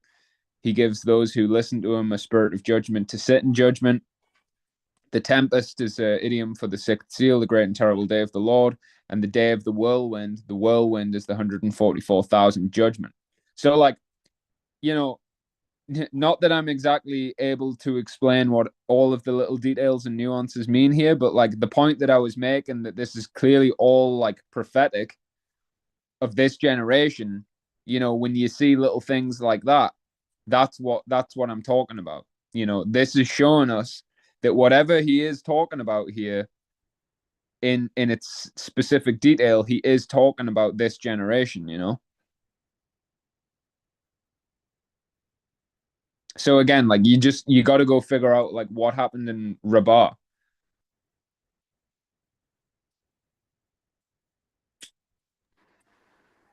Yeah. Yeah, that'd be a good one, eh? And then we just freaking go through them all and then just save a document. It'd really help when reading prophecy. Yeah, Because that's the thing. The people that reckon they've already done that, like, because I'm sure you can Google, like, what does Rebath represent in the Bible? And there'll just be some like nonsense. But you got to have two. You got to have the Holy Spirit and the Spirit of prophecy to even understand like what you're looking for. You know, because otherwise exactly. you're gonna go look for like, oh, there was you know, you're just going to come up with just nonsense, you know, like, oh, this is Yeah, represents Yeshua, Jesus dying and paying it all on the cross, which is yeah, obviously never what it's going to be saying. yeah. We're really like on our own, Yeah, we are. like that's how you know you're the very elect when you can't even rely on Google anymore. You know, Yeah, like the whole world's deceived apart from the very elect. So it's like you've got your brothers and God. You know, other than that, like you don't like you can't just go and Google the meat and juice season. You know. yeah. Just a little interesting thing about Rabbah from 2 Samuel 12 is it's called the Royal City and the City of Waters as well. City of waters is people, multitude of Mm-hmm. nations.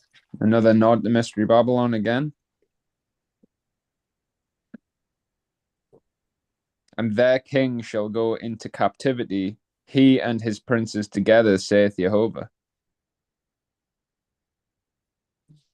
I gave you a king in my anger, and I'll take him away in my wrath, perhaps. What's interesting about this, sorry, just to go back to 2 Samuel 12, is Joab sent messengers to David, gather the rest of the people together and encamp against the city of waters, or the royal city, and take it, lest I take the city and it be called after my name. So David and all the people returned unto Jerusalem. I'm not sure. Sorry, I need to dwell on that. Yeah, interesting. Is there a commentary on Amos, Daniel? In the Dead Sea Scrolls, Yeah. I will have a look. That would be helpful. Oh.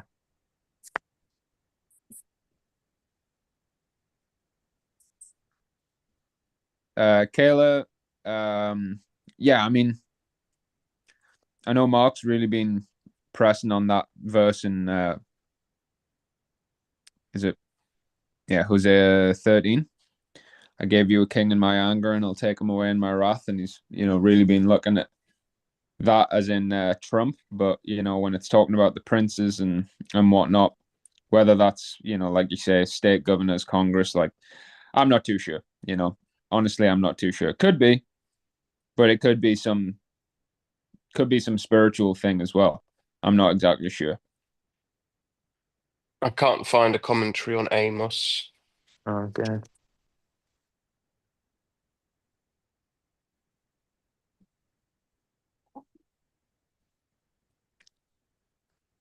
Dude, could you imagine if there was commentary on Amos, what they would have said about Amos 5? Frick. Right. Like, Yeah. you'd trade Obadiah for that, you know?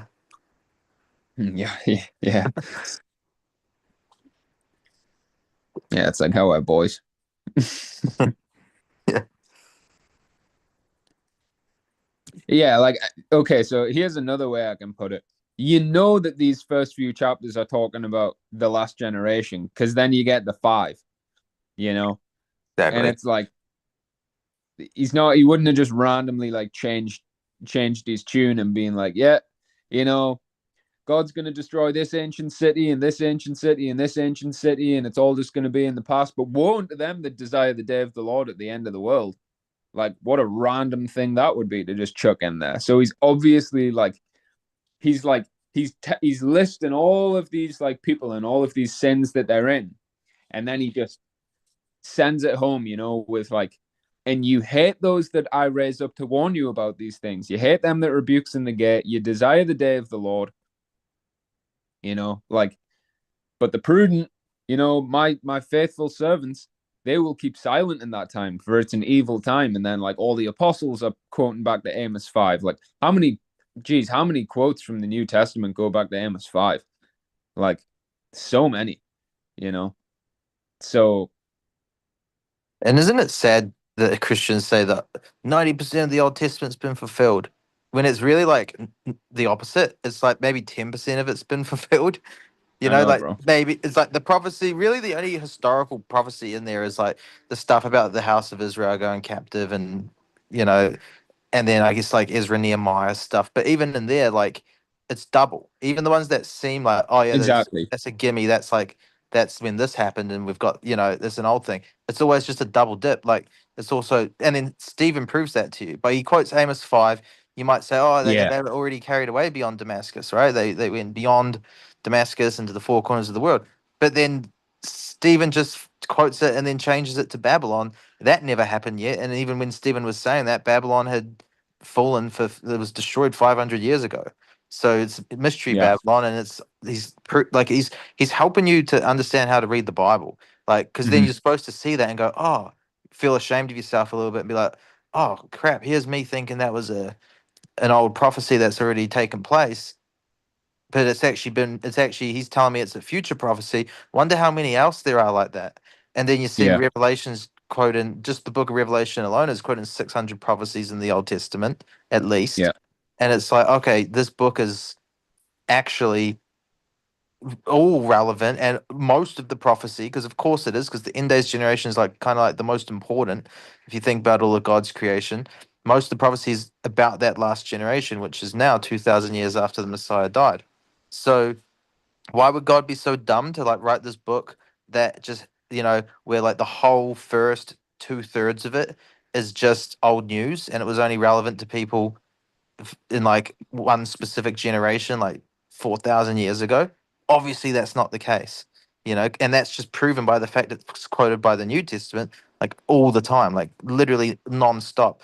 Like Paul's always quoting Isaiah. He's By the always like by the same logic as well, bro. Like they would have to basically say, like, yeah, he wrote the first like 2/3 of the Bible about, people who lived like at least 2,000 years ago. And then, but like going back like 3, 4, 5,000 years ago.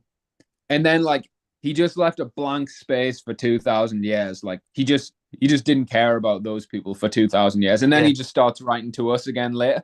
Like, yeah, because they don't know, they're ignorant of that mystery in Romans 11 that Israel's blind in part until the fullness of the Gentiles come in. Like we perfectly understand what that 2,000 year gap means and represents yeah, because we're ignorant of that mystery, because iniquity was turned away from Jacob, and now we understand these things because we're obedient to God, and we're doing what the apostles told us to do in leading us to the prophets, So it's like, yeah, like their understanding of the Bible is just so like shallow, you know. Mhm.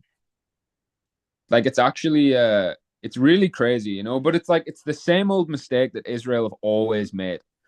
Like yeah, when you look at like Second Kings 17 and through to the end, and he's like, when he's saying like you didn't believe my testimonies. Well, he's talking about when Moses was like on the border of the land and he's saying to Israel, you're gonna go into this land, I'm gonna stay here and die. And as soon as I'm gone, you're gonna do exactly what I told you not to do. Like he tells them straight to their face, right? So then Second Kings 17, like a few hundred years later, and there they and like think about it, like that is a long time. Like in the grand scheme of things, it might not seem like that long ago, but like imagine if there was like letters from 400 years ago in the like 1600s, like written to us.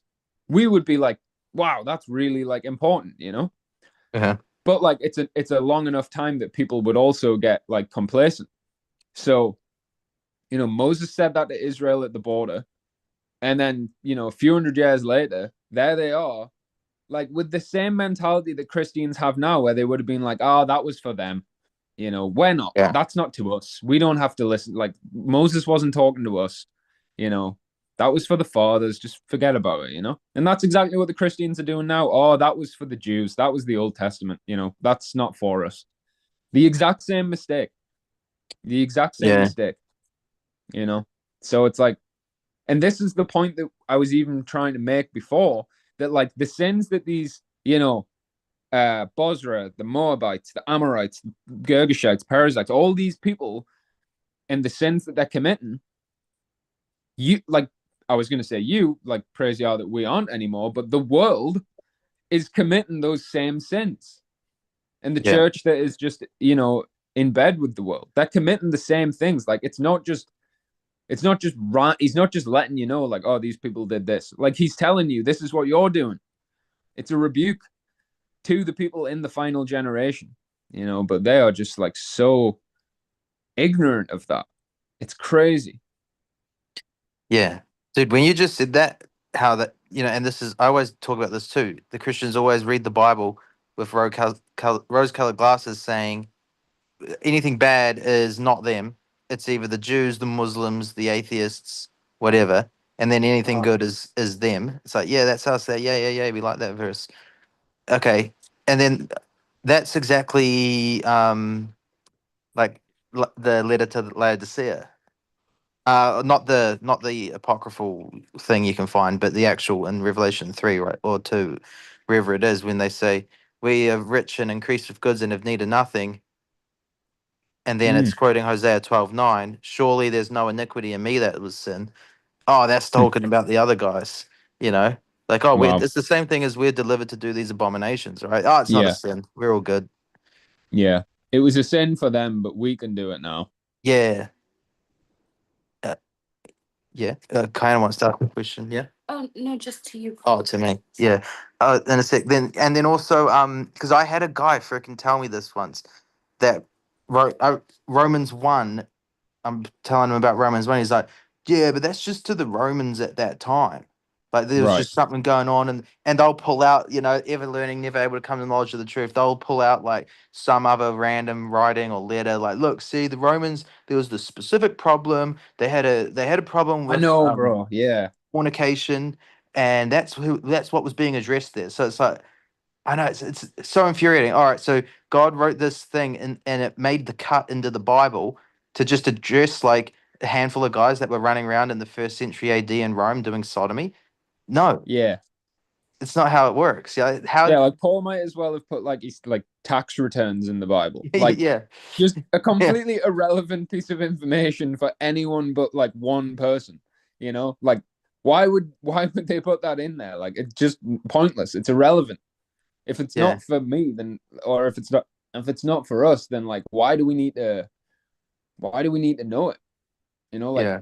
obviously he put it in there because it's for us. Even if you say it was for the Romans, then what you're saying, like let's run with that for a second. Okay, this example. Romans 1 was just for the Romans. That's what they were doing. And that was the punishment that would happen to them if they kept doing idolatry. They would all turn gay. Okay, that's just for the Mhm. Romans. Then how entitled and arrogant and ignorant do you have to be to think you can do the exact same thing but get away with it now? What's changed in the meantime? This is already after Yeah, Yeshua. You know, this is already in the like, this letter to the Romans. This is after Yeshua's died and resurrected. So what's changed in the meantime where they didn't get away with it, but you will? So yeah, either way, even in their own doctrine, they're screwed. But they have yeah, to, and it's always the bad things. It's never they'll happily take all the good things, you know, and say, "Yep, that's written to us." If it's Old Testament, as long as it's good, that's relevant to Christians today. But when as soon yeah, as it's bad, it's oh, that's the Old Testament. It's not relevant. You know, yeah, yeah. it's infuriating.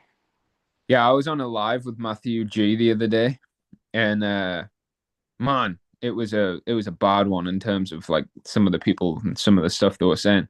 But I had this one guy come on there, and I can't even remember why he ended up saying this, but he was like, "Oh, Romans to Philemon isn't like prophesied," and I was like, "What do you mean? Like it's not prophesied?" And he's like, "Oh, like everything that Paul is saying in Romans to Philemon is like he was like that's the mystery that he taught Paul. Like it was just totally new, like revelation. Like it had nothing to do with the prophets. And I was just like, that is literally insane. Like that you would even say that. Like, do you not realize how much Paul is quoting the prophets? Yeah. Staying that Like to the Isaiah 52, man. I know, yeah. Like and I was saying to him, like, Paul is relentlessly preaching the refreshing of the covenant, which is literally all throughout the prophets. You know, like Paul is constantly quoting the prophets. Like he wouldn't quote the prophets if he wasn't imploring you to go and read the prophets and to like understand what they were saying. Like he's expounding on what the prophets said, just like we do, you know. But then we go another step and we expound on what Paul said. But like, you know, and I was reading him these scriptures, and you know, like he brings up Ephesians, and I'm like, oh well, perfect actually, because Ephesians says, hold on, I don't want to butcher it, so I'm gonna quickly get it. Ephesians 2 says, yeah, for we are his workmanship created in Yeshua Messiah unto good works, which God has before ordained that we should walk in them. Right? So, like I was saying to him, like clearly he's telling you that this part of the gospel message he's given you, that we're saved by grace and not of our own works through the faith and the conviction, and then that God literally created us and before ordained these works, and like he wrote of them that we do them. So he's obviously telling you that what Yeshua came to teach us and what he was telling us to do is written in the law and the prophets. So obviously Paul is telling you the same thing that the prophets are.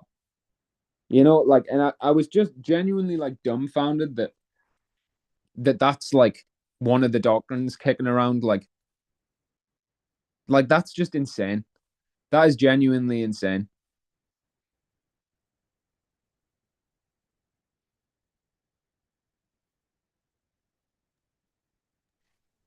Like saying the book of Revelation is only written to revel in France, small little town. Yeah, yeah. Just on Oh, an extreme. dude, well, think about My, preterists. What prophecies left for them? Like I they're know. saying like that everything's been fulfilled. Yeah, They might as well just not even read the Bible. I know. Dude, kind of just brought up a good point. She said, you know, the meat that Keller was given on Matthew 19 and Colossians 4. Like, Yeah. don't you think it's funny how basically the conclusion of that meat is prophecy against what he's doing now? Mm-hmm. And like God, and I just thought about that. Frick, yeah, man. Like God, he had the Holy Spirit. That's no hope. Everyone knows that's legit meat in due season that Keller found. Absolutely, he found that. Well, God showed him that, and it's legit. But Yeah. then, and it kicked off the whole like snowball of this stuff God was showing us largely in the New Testament about Ephraim, which concludes with Ephraim's gonna like go to the pit and resurrect. Yeah. And wow, like he kicked it off. The guy that kicked that whole big study off, he started it, wasn't there for the end of it because at the big bada beam bada boom, if he just hung out and got the freaking flaming young cherry on top, he was off filling his own belly and fell. Fell the same Yeah. day that God showed Mark the end of it.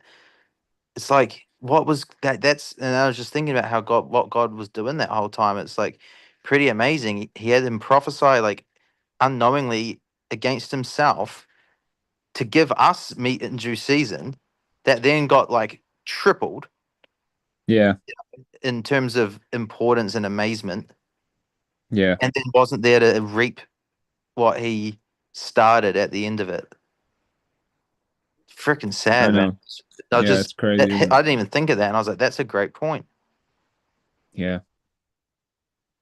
Sorry to change the tune, but I No, just no, like yeah, because that it totally is, you know. yeah. And it's like on the same sort of topic, like I like it was like in the week like following, like after that Sabbath and the Sunday, like especially like with that live that Bryce did, you know, like that's still like every time I think about that, I'm like, that was just insane.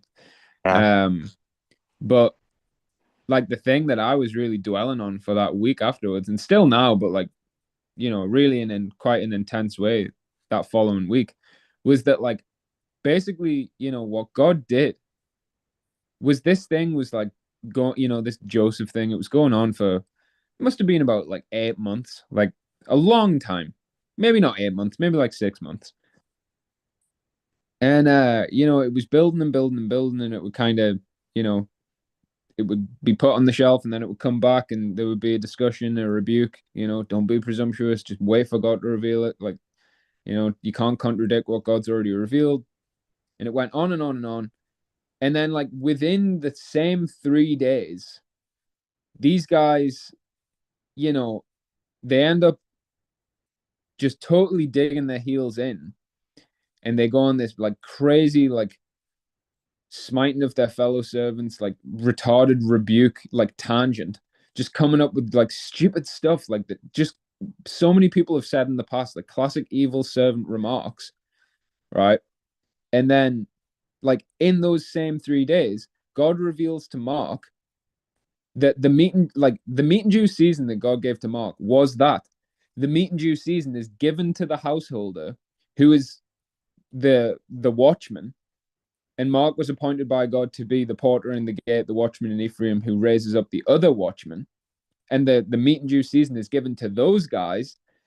But the people who return to eat and drink with the drunken and smite their fellow servants, who are building up their own riches and building up their own will, which is exactly what those guys were doing.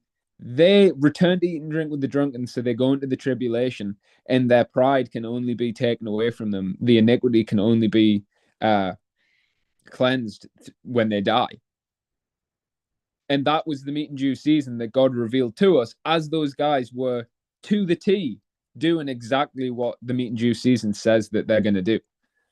Like that, like God was giving us like a live demonstration of the meat and juice season playing out. Like he gave us a play by play, like he showed us exactly like this is what it's actually going to look like when it happens. But he didn't do it like normally he does it like a little while before or a little while after, and we always look back in hindsight like, oh, like he was showing us this because he was about to show us something else. But like no, this time he did it like it was like it happened simultaneously, which is just like crazy because it wasn't like I say, it was going on for months. And then it just so happens that like as they, it all boils over, and they implode, and they just like, especially Michael and Nathan. It has to be said, like those two guys, like what the hell? Like some of the remarks they were coming out with, But like how just insane is that God like demonstrated prophecy, and like he showed us the meat and juice season in real time. That's just crazy. Yeah, actual.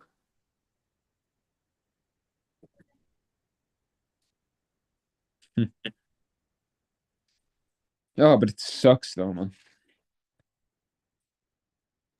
Oh, dude, you don't even know this bad tidings as well.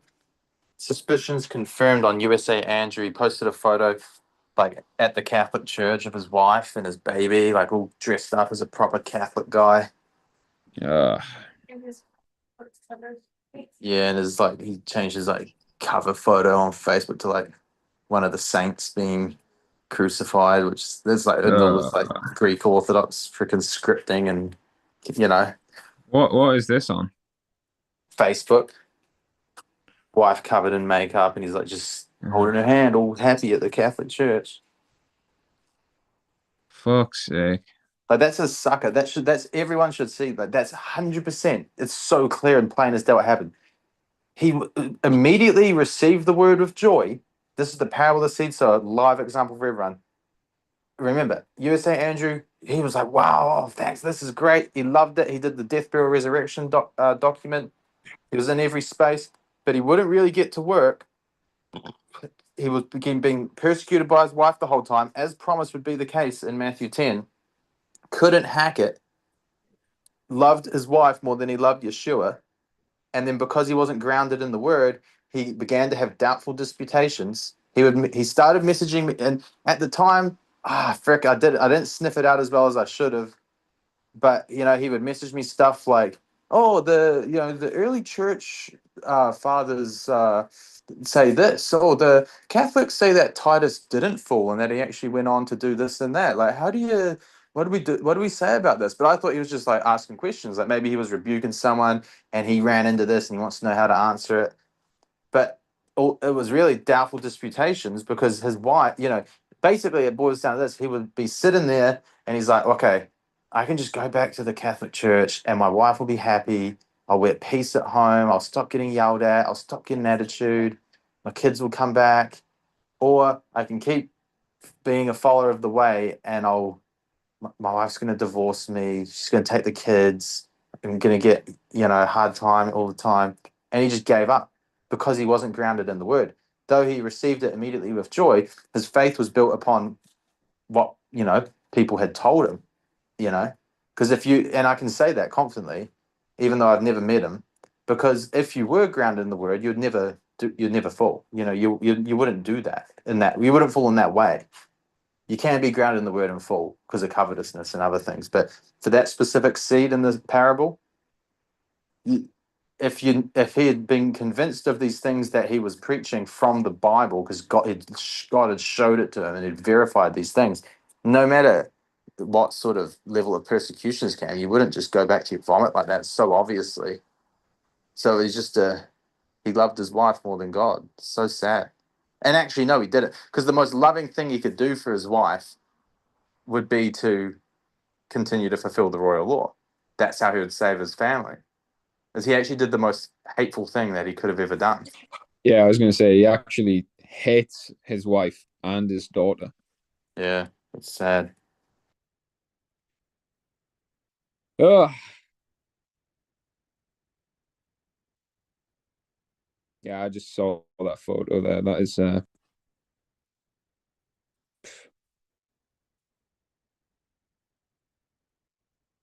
my goodness, like your conscience has to be seared with a hot iron to do that, because like we always talk about it, and like people think that we people accuse us of hoping that it's us who get to do this and that we like get off on the idea of it. But like when we talk about these prophecies about the women being raped and the children being dashed to pieces, like that's like that is part of biblical prophecy and it's gonna happen. And it's like, people think we're so like wild to say that, but it's like, my goodness, like open your eyes. Like there has been war on the earth since like recorded history, and like what always happens in war? It's always the same. It always has been the same. The men die at war and the women are raped and the children die as well, usually in brutal ways. Like look at any war that's happened throughout time. It's happened in every single one of them. Every single one of them, right? Like even the modern wars, it still happens. So, Meg, can you come and get her? It happens in every single one of them, right? So it's not that we're like it's insane what people accuse us of when we talk about these prophecies.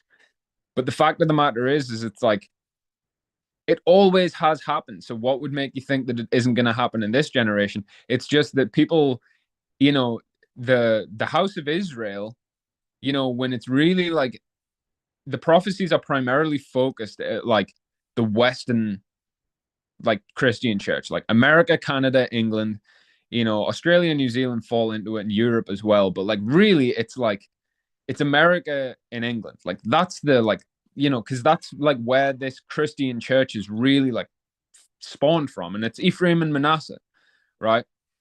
And so you see, the thing is that in these nations, these westernized nations, that people are so entitled.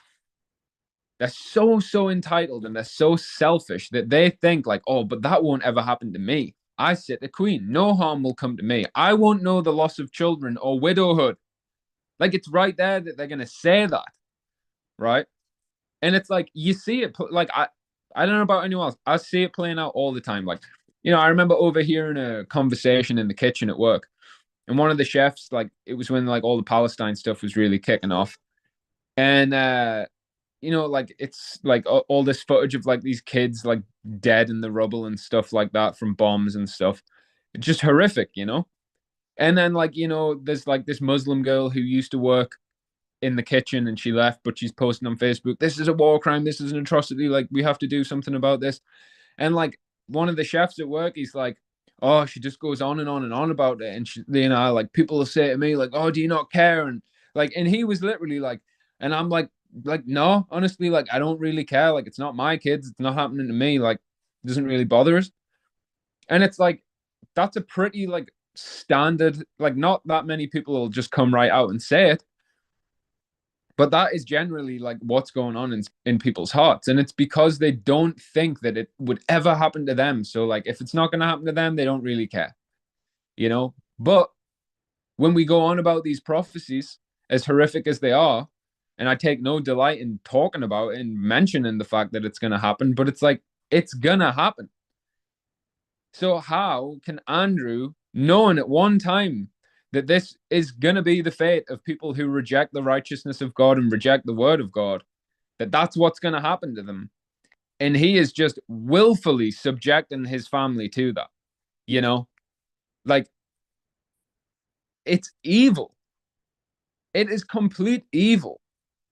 Like if he really loved his wife, then you'd be like, all right, like, yeah, I get it, you're going to reject us, okay, leave, take the kid, take the house, take the dog, have the car, like like whatever, like God's will be done. If this is what you want to do, this is what you want to do.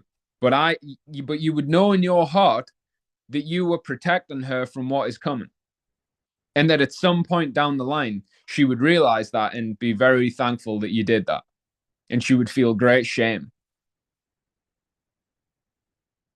But no, you just subject her to that, and you just give her up to that. Like that's going to be a fun day when you have to watch that and know and realize that it's your fault. You did that to them. That's why I'm saying the conscience has to be seared with a hot iron. You have to have just lost any conviction, because how the fuck do you do that? How do you do that?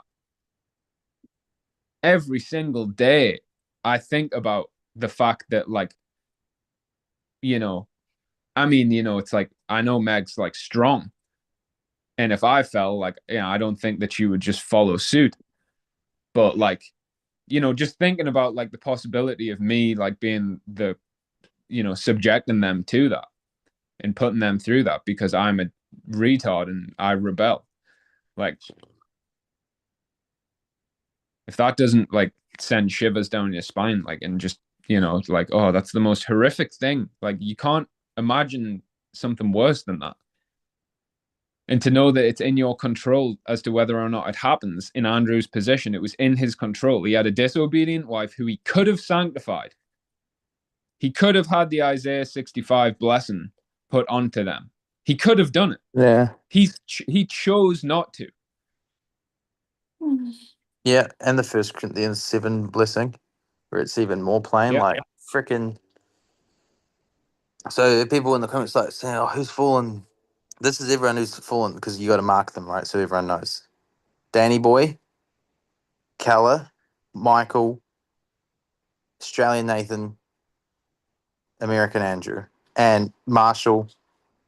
And if you want to include that honor guy, if he was ever really with us, that keep well clear of him too. Yeah.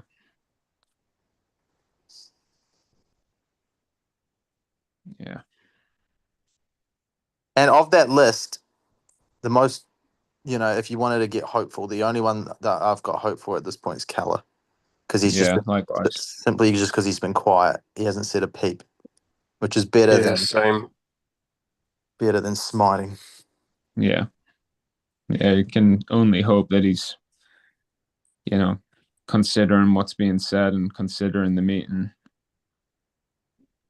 Like, just the level of pride, to think that, like, they're actually this even, like, it's so stupid, you know, to think that they're this like even smaller very elect, you know, and it's like all like, you know, and I'm not saying it for any wrong reason, but just to like give you an insight to what I'm actually thinking about this, like me personally was like, you know, partially responsible for raising up a good handful of those guys, you know, and so I'm like thinking to myself, like when I was doing that, when I was in the process of raising them up, and I'm talking to them like in their like infancy, you know, Michael, like I remember when he reached out and he was like, "Oh, I've got a podcast. Do you want to come on?" And I thought he was going to be some apostate Christian, and I go on there and we're on a YouTube live, and he's asking these questions, and I'm just like, with the ability I had at the time, I'm just giving him everything I've got, and he's like, "Oh yeah, yeah, I agree actually," like, and I'm like, "Oh, this is insane."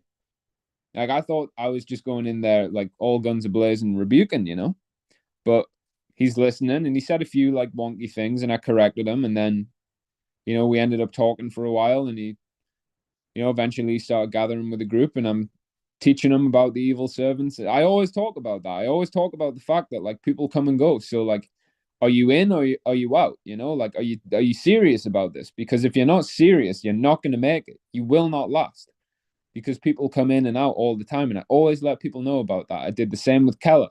I did the same with Nathan.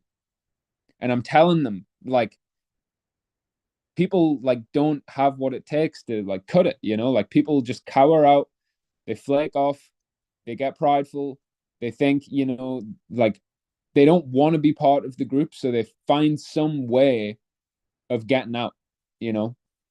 And I'm telling them this, and they're like, yeah, yeah, I can, you know, it's in like, yeah, that's what Yeshua said, like people aren't going to make it, the parable of the seed sower, like they're agreeing, they can see it, you know, then they see it happen for themselves, like shit, fucking Keller like gave one of the strongest rebukes of anyone to Danny.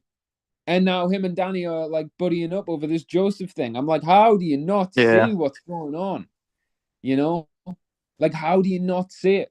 And so, like, now that they've fallen, it's like, well, you know, just like when Mickey and Rob and Luke and all those guys fell and you guys took their crowns, now you've just dropped yours and someone else is going to come and pick it up. Like, it's just like, you know, like to think that they're like exempt from this revolving door and that they think like, you know, like this isn't something new. You know how many people have, you know, said, "Oh, you guys actually have it totally wrong. There's actually this whole other part of prophecy that, you know, yeah, like God revealed loads of prophecy to you, but He's actually revealed this completely contradictory part of prophecy to us. So really, He was just pulling you along, or like He was lying to you the whole time. You know, like it's just it's just so like it's insane. It's insane. Yeah, like what the frick, Danny Boy had nothing to do with any of this Joseph stuff. He's just sitting on the sidelines, on the fence, off the fence, and then as soon as a few others fall, he's like, "Oh, yep, I'll latch onto that. The enemy of my enemy is my friend." You know, hey, what? Yeah. I even just wonder how that went down. Like I bet you, like whichever way around it was. Oh, now that we've got, should we see what? Like, let's talk. Let's hit up Danny. Let's talk to Danny. See what how he's doing. You know, like, you can just And imagine. that's the same shit that always happens as well. Mhm. Like, who was it, man? When Haley and Isaiah were like teaming up, Yeah, and it was like, you've got to be shitting this, you know? Like you have got to be joking. yeah. I think Yeah, we should add like Lance to the evil servant list. Say again, Alex. Should we add Lance J. Lowry to the evil servant list? Because Oh yeah, I just had definitely. to remove him from the Instagram group. Yeah, Yeah, 100% Lance as well. Yeah, he's but an see, some idiot. of these guys like Lance, Marshall, Honor, like they never even they just dip their toe in the door. You know, I don't even think people know them that well. Yeah. I don't know what the hell is going on with Lance. Like he's like actually just gone insane. Like I saw some of his videos the other day and I was just watching them and I was like, this guy is like just possessed with the demon. just like totally like just like literally just And, behaving like a man who has completely lost his mind. Suppose and that's where the Maria seven go. reported on Instagram that he has porn on his TikTok. So Well, that's no surprise. He's not the only one. Suppose that's where the seven go in. One demon comes out and then seven go back in. Yeah, Sort of thing. yeah, that's exactly it. That's what And that Yeshua Yes, is thing the is seven like, talking about. abominations that Jehovah hates. Yeah, 6 things God yeah, hates, and the 7th is an abomination unto him. So 2 Peter 2, when it says that when these people who have been redeemed from the world and taken out of the world through the knowledge of God, so it's like they obeyed God and they received the spirit of prophecy, right? Like he pulls them out of the world using that, but then they get entangled again therein. And then it says that they are like a dog that returns to his vomit and a sow that returns to its wallowing in the mire. And it's because they turn from the holy commandment when they go back to the ways of the world. And the holy commandment is to love your neighbor as yourself. So, like when these guys start getting prideful and boastful, and then look at what they did. They more or less stopped fulfilling the royal law and they just spent all their time studying this Joseph thing, feeding their own bellies. And now, God's withdrawn from some of them at least. And, now at least 2 of them are smiting, well, 3 of them are smiting their fellow servants. So, I'm yeah, not it's, sure. I'm not sure he said the enemy of my enemy is my friend, but I heard a saying that the enemy of my enemy is still an enemy. well, So they might have go along with these people, but they're still not obviously doing them any good. Well, yeah, it's like the lesser of two evils is still evil. Yeah, still, yeah, exactly. Yeah. yeah, no, they just, and it's like, it's always been this way that people will set aside their differences because they have this united hatred of the servants. So yeah, it's pretty crazy to watch it like perfectly play out in prophecy and then to see it happening right in front of you. It's pretty remarkable but sad at the same time. Yeah, it's Yeah, like it's with some of the definitely the stuff. most on cue meat and juice season we've had. Sorry, I coughed and I missed what you Yeah, said. yeah, this is definitely the most on cue meat and juice Yeah, season we've had. Like, literally at the exact time. It's incredible. It's scary, really. yeah, yeah, it really is. Um, yeah, I don't think we've ever had the timing be that perfect. Yeah. Feel like some randoms just joined the thing there, Andrew. I just saw a bunch of letters. Let's have a gaze. It's like some of the straightest the gate, like proposals. So I've seen a couple of their videos. Um, it's like they've got nothing to say. That was something else that made me want to look further because they've actually got nothing to say. If you know what I mean? Yeah, And what they do try and yeah, say yeah, doesn't make yeah, any sense. You know? yeah. They always like like there's so many like exposing straight as the gate videos, and it's like basically people just being like, they're just like they're so like angry and they're so aggressive and they're so like mean, and they don't have any joy and they're just really angry and mean, and they just rebuke people really hard like all the time, and it's like, okay, so prophecy, well, scripture tells you to do that, so like what doctrine are we preaching that's wrong? Like, Yeah. can you actually Yeah. rebuke us on any of the like things we actually teach? Because they can't, like, because they have No. no idea like what the Bible actually says, and they don't even really like comprehend most of the time what we will be saying, but they can hear that clearly it's God speaking, because it's like, when the people in this group preach, it's unlike any other preaching. Like when you listen to Mark and Bryce and well, myself and all the like brothers and some of the sisters who are like really like full of God's spirit, just know the meat and juice season. They know like the knowledge of God, and they're just tearing through the Bible and piecing it all together, and it's just clear, concise, to the point. But then, like everyone else, it's just like this vague, ambiguous kind of just trollop. But you become like the God you serve, basically. Yeah, I mean, well, it's him speaking through you, so it's like it's not even us becoming like him. He's just dwelling in us. I mean, So, like all these people who are speaking out against straight as the right, gate, and okay, right, I you get get what you mean. like a lot of sort of coming from that angle, whereas like that well, like Jesus said, you'll know them by their fruits. So it's like these people are becoming like the God that they're serving. They're just of with the their way father, they're the devil. speaking out. Yeah.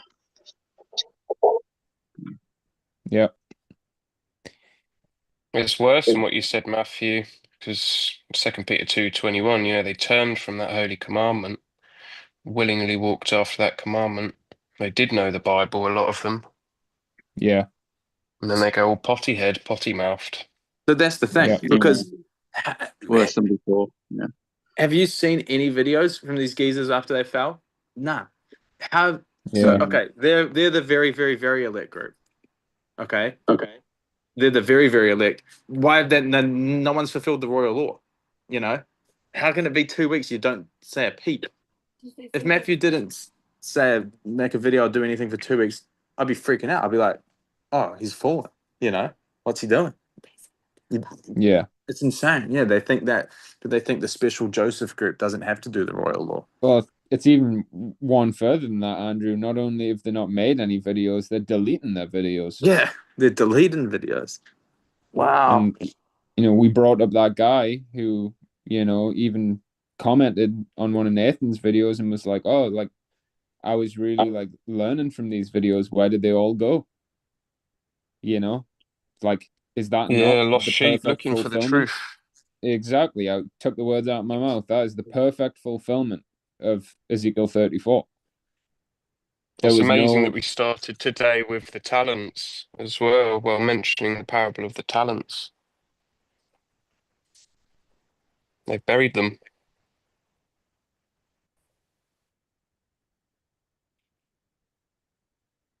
Yeah, we spoke about that last night, funnily enough, me and Joe, about what the slaves did with the talents that they had. That's interesting. Yeah. Yeah. All right. Well, I guess we can keep trucking through Amos here.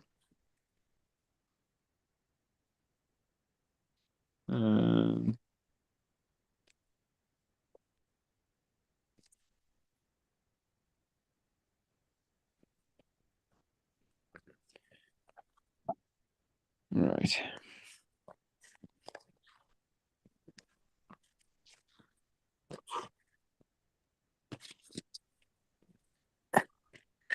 You should see Kiana over here, Matthew. It's classic. She's asked us.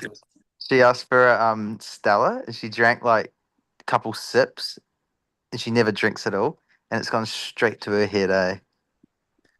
Feeling a bit tipsy there, Kiana. Yeah, she's like winking at me and kissing, kissing Moses on the lips and stuff. She's gonna be Is she dancing playing soon. with your hair? Nah. I tried to find it. I went to try and find like the audio in the Sabbath gathering last week, and I was gonna clip that, and just like Oh, dude, relentless.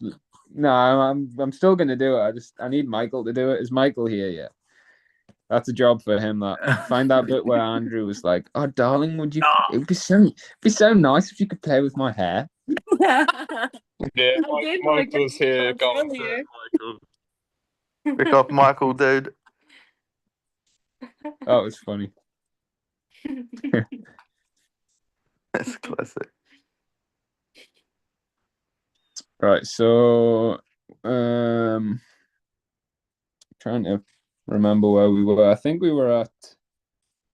I guess we were just going into chapter 2 now. Yeah, yeah, it was chapter 2 of Amos. So, thus saith Jehovah, for 3 transgressions of Moab, and for 4, I will not turn away the punishment thereof, because he burned the bones of the king of Edom into lime. But I will send a fire upon Moab, and it shall devour the palaces of Kerioth. And Moab shall die with tumult, without shouting, and without the sound of the trumpet.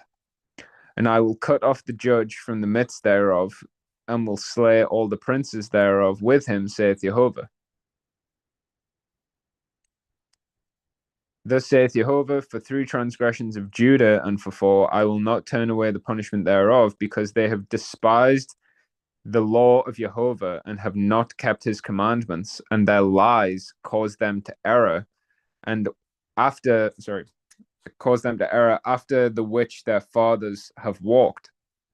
So like that's like more or less word for word exactly what I said before about 2 Kings 17 and like Deuteronomy 31 and 2, where Moses is saying this is what you're going to do, and then a few generations later they just write it off because they're like, it's not for us, and here he is, like, you've walked after the same errors as your fathers. You didn't learn the lesson. So that one's pretty clear. They've despised his law, and that doesn't, it's not just saying that they haven't kept the commandments. It means that they have like rejected his law. So like in the law, it says that the Messiah is going to come and teach the 10 commandments, and he's going to end the sacrificial law. And that, when he magnifies the law and makes it honorable, God wants you to do the same works and to love God and to love your neighbor. And like, that's what God desires. So that's what he wants you to do. But they despise his law. They reject his law. They reject that that's what it says. Like again, on Matthew G's live. I felt sick after this interaction. It was disgusting. This guy comes on and he's like, just instantly you can hear how smug he is. And he's like, oh, are you guys under the law? And I'm like, well, I explained the refreshing. And he's like, oh, well, I'm a Jew. And I just instantly stopped him and I was like, shut up. Like, I do not care like what you are, like, you could just hear how prideful he was, like that he was of Judah, And then like he basically goes on and he's explaining about like, oh, like he's talking about how we don't understand the Torah, and that like I can't even read, like he was basically just saying that like, like the sacrificial law, but we're not under the sacrifice part but we still have to keep all of the little nuances, and he was like, oh, but like that's because I'm Jewish and just stuff like that, and it was just so gross. It was so like just vile to listen to him boast in himself, and I just shut him up eventually. And it was like one of those like pretty insane Holy Spirit led moments. Like the rebuke I gave him was just like, it was like perfect, and I'm praising God in that because it really wasn't me, and I knew that it was God. I don't know if there's a recording somewhere or something. It would be. I would like to hear it again because it Yeah, was it's like on Matthew G's YouTube. Is it? No, there you go. Yeah. It was a pretty flaming rebuke. But yeah, it's like it's just so gross that that's what they do, just rejecting the law. Because it's like I was saying to him, like, I was explaining to him that if you were of Abraham, you would behave like Abraham, because the promise that was given to Abraham was by faith in the covenant, and Yeshua came to refresh and I was just like rattling through it and just completely like destroyed him, like just annihilated him. But again, it was God, it was the Holy Spirit, and like you could see that he was just like, oh man, he was like raging. He was like in the comments, he was like, I am gonna make it my life mission to destroy you and stuff. Like it was like, wow, like he got mad because he would have never seen that coming, He would have never seen that coming because they've just got this ego about them that they think they're fucking hot shit because they're from Judah, But then when one of the foolish things of the world just destroys them like Paul or like Peter with the Pharisees and stuff. You know, it was Yeah. Just yeah, to it's further pretty. confirm what you said, Matthew, in the Septuagint, it says because they have rejected the Lord of Jehovah.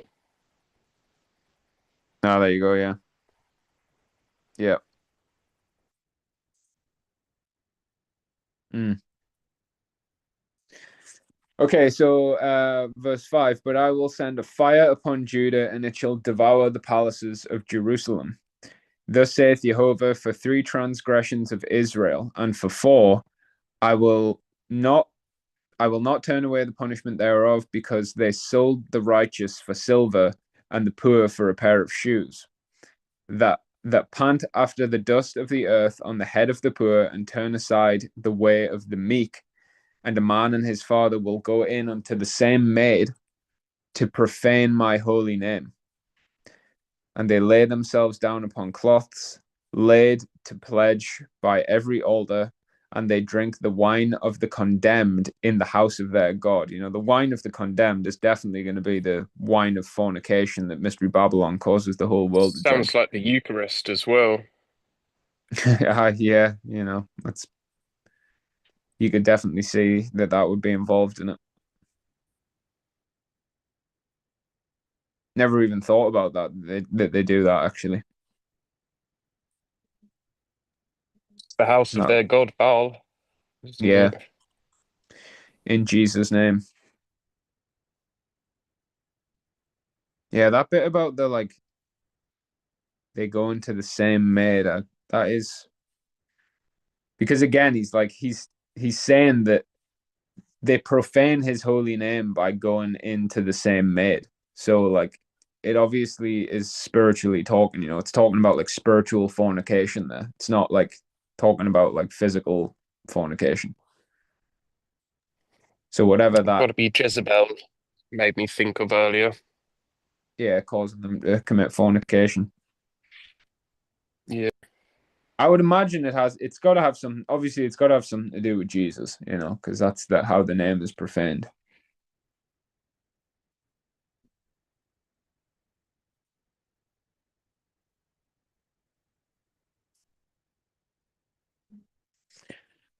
Right. So, yet I destroyed the Amorite before them, whose height was like the height of cedars, and he was strong as the oaks. Yet I destroyed his fruit from above, and his roots from beneath. Also, I brought you up from the land of Egypt, and led you 40 years through the wilderness to possess the land of the Amorite. And I raised up of your sons for prophets, and of your young men for Nazarites. Is it not even thus, O ye children of Israel, saith Jehovah? But you gave the Nazarites wine to drink, and commanded the prophets, saying, prophesy not. So the exact same thing as Isaiah 30 there, saying to the prophets, prophesy not, and to the seers, see not. Preach unto us smooth things, don't, give us deceits. Behold, I am pressed under you as a cart is pressed that is full of sheaves. Therefore the flight shall perish from the swift, and the strong shall not strengthen his force, neither shall the mighty deliver himself. Neither shall he stand that handleth the bow, and he that is swift of foot shall not deliver himself, neither shall he that rideth the horse deliver himself. He that is courageous among the mighty shall flee away naked in that day, saith Jehovah.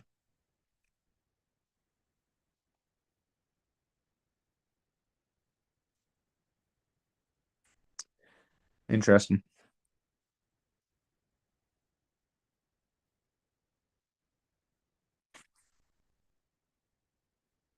Yeah, that bit about the Nazarites and getting them to drink wine again, that'll be the spiritual wine, the drunkenness.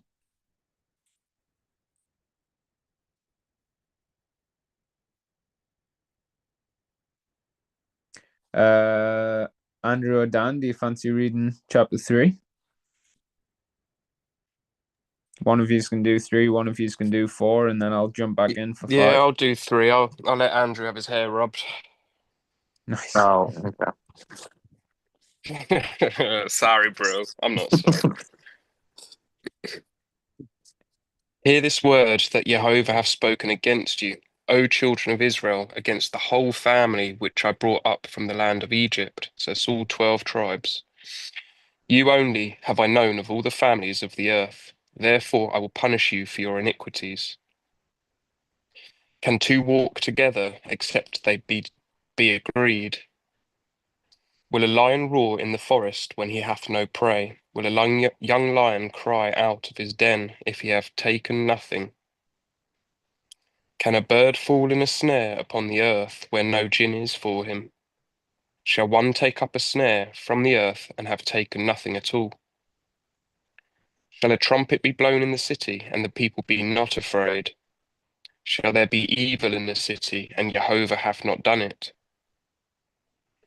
Surely the Lord God will do nothing, but he revealeth his secrets unto his servants the prophets. Exactly. The prophets of old have written everything that's going to happen. We're to enter into the work of the prophets, reap where they have sowed, and together we will rejoice. The lion hath roared, who will not fear? The Lord God hath spoken, but who can prophesy? Publish in the publish in the palaces at Ashdod, and in the palaces in the land of Egypt, and say, Assemble yourselves upon the mountains of Samaria, and behold the great tumults in the midst thereof, and the oppressed in the midst thereof. For they know not to do right, saith Jehovah, who store up violence and robbery in their palaces. Therefore, thus saith the Lord God, an adversary there shall be even round about the land, and he shall bring down thy strength from thee, and thy palaces shall be spoiled.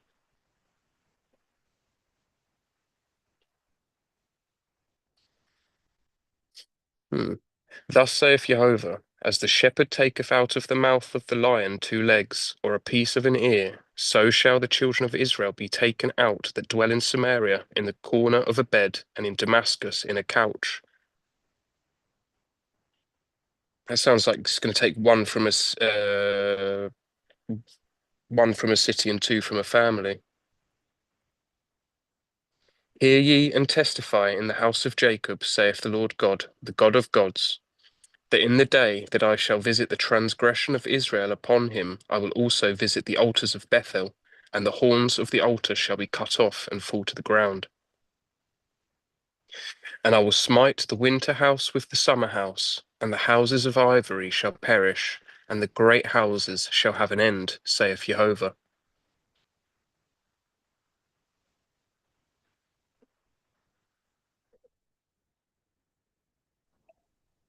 What do you think that winter house, summer house is? I'm not sure. I'm just looking at the Septuagint. It says, I will crush and smite the turreted house upon the summer house, and the ivory houses shall be destroyed, and many other houses also. I really don't know. I remember it got brought up a long time ago, and we speculated maybe it's like Northern and Southern Kingdom, like Winter House Northern, Summer House Southern. But it's maybe just a bit of a stab in the dark, I guess. Yeah, I think I remember it coming up like that. 'Cause it's like you've got 2 different houses, so Yeah, where like of course you're immediately going to think about that, but yeah. then it's like, okay, so which one's which, and like, yeah. Anyway, Kata made a good point in the comments. Don't figs give out, they're two harvests, the winter and the summer. I think it's more like autumn and summer. I don't think it's Yeah, I winter. think that is correct. Yeah. Well, I don't know. For the Americans, that is fall. Yeah, fall. Wow. For Americans, that's pumpkin spice lattes and Ugg boots. Cute. Yeah, that's a good one. Super cute. You got kind of cackling here, bro. Hmm. You know which thing I absolutely detest? Like I don't know if it's like a thing over in America and Australia, but like oh it's just and there's so many like young girls at work and they all do it and it's that like the like slay queen and like all that stuff and I'm just like ugh like just Yacht shut Queen. yeah Yeah. like Yeah, I hate it, man. uh just like it's just horrendous. Like just shut up, you Dude, know. worst is when you hear a gay guy say it. I hate that. Oh no. Yeah. Yeah, it's like, mate, what are you doing, man? I just feel bad for them though as well. I'm like, you have like been so shafted by the world, like, excuse the pun, but like, truly you have.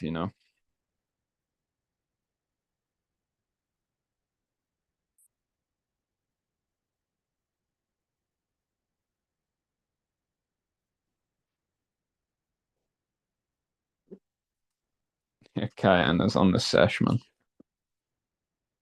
Is it just one of those little 330 ml bottles as well? Brother, and she smelt it. She drank the neck of it, like not even down to where the bottle gets wide. Like not even down to the top of the sticker is the best way I can put it. Is she gonna go all the way to the bottom? No, she handed it back to me above sticker and said, "I don't want this anymore." That's impressive, Kayana, to be like that much of a lightweight. That might be the lightest lightweight I've ever known. I literally never drink ever, like maybe once a year. You You got just that fancy Asian the flush. Huh? That Asian flush. Red cheeks. Oh yeah, red cheeks and Andrew tells my secrets What? about winking at you. Do you know what as well? She's a sucker for the like kind of is a sucker for the placebo effect. No. One night that she asked me we got these like melatonin like sleeping things. Do not tell them this. She asked me for one, and I thought, oh no, I don't really want to be groggy next day. I could tell she was already pretty tired, so I was like, I'll just give her a Panadol. She's like a paracetamol. Took that puppy. And she was like, oh, it's hit me. I'm so tired. And she was like, oh, I can't talk. I'm so sorry. I'm just exhausted after that pill. It was just a freaking paracetamol, dude. Andrew, that's terrible. That's funny. Sometimes I've gotten Meg with a few things like, and I mean, like, not like exactly like, but I'll just have her on and stuff, and it's pretty funny to like laugh back at.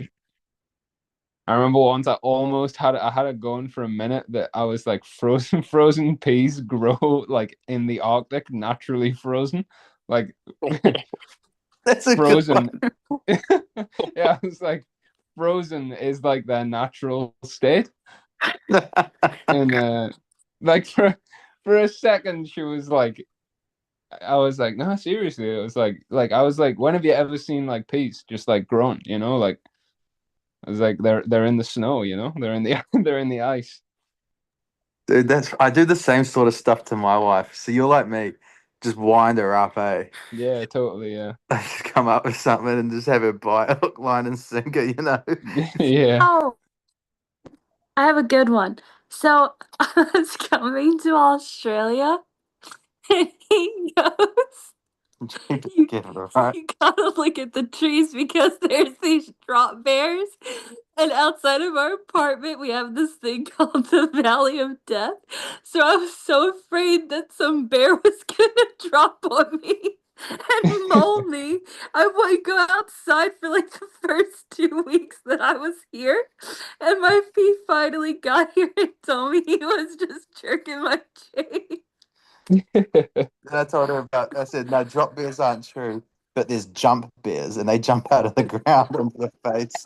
She bought that as well. She didn't learn her Drop lesson. bears. Drop bears. Yeah. I've had Meg going a few times as well. The frozen peas one was my best work though. That was funny. Yeah, that's Yeah. classic. You get loads of jokes like that in the kitchens and that as well. Like you always get the newbies, Yeah. like, can you empty the water out the coffee machine. It's like hooked up to the plumbing. That's wicked. Yeah, you get it on the building site as well. Can you go grab the sky hooks? Yeah.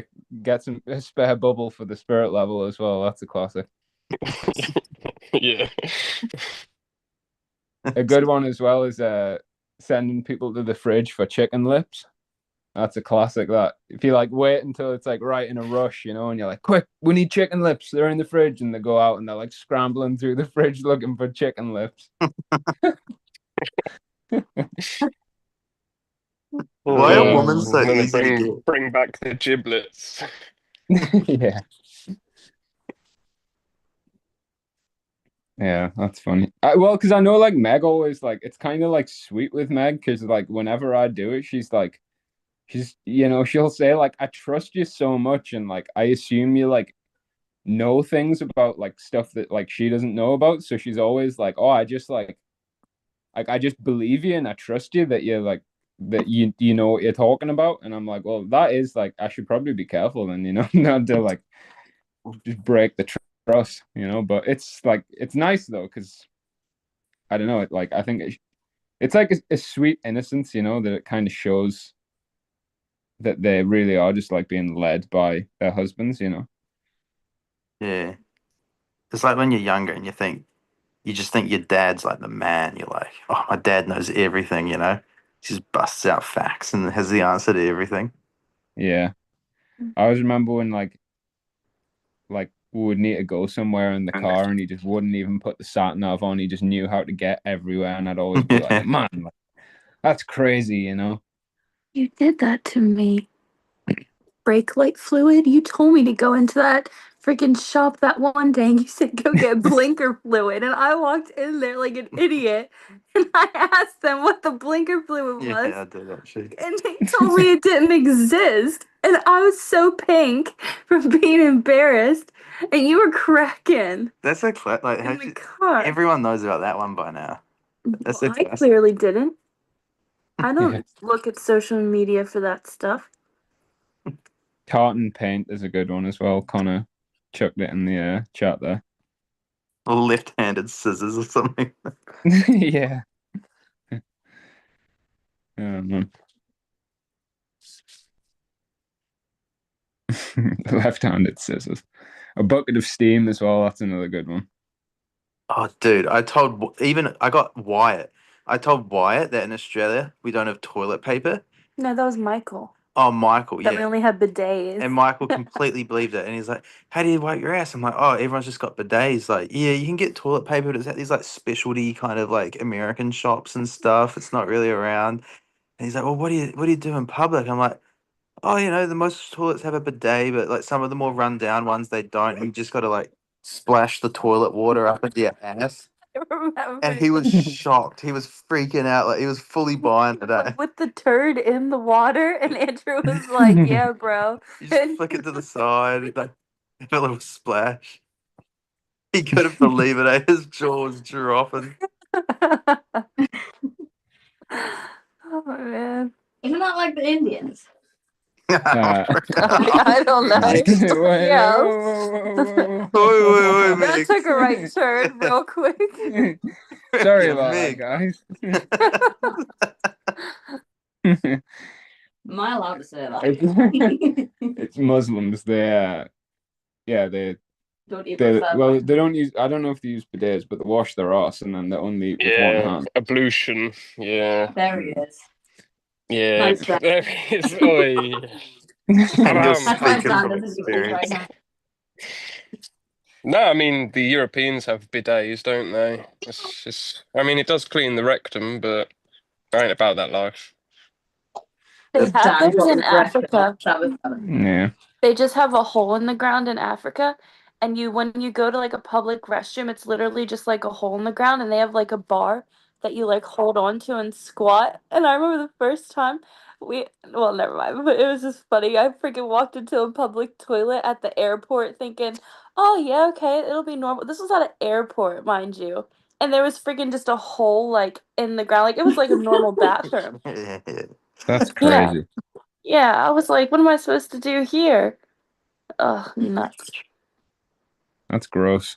You couldn't do it, could you? No. No. I could totally do that. No, definitely not. And a lot of toilets on building sites that I work at in the UK, they have to have signage on there to stop certain East and South Asians from squatting stood on the toilet seat facing the cistern. Yeah. Yeah. Facing the Wow. system. The system. Cistern. Cistern. Oh, You okay, can okay, play. gotcha.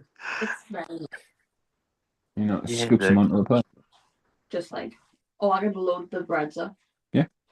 They had one of them at Bali. When I was in Bali, they had a squat toilet, Yeah, that's what it is. and then they had this hose to wash your ass with.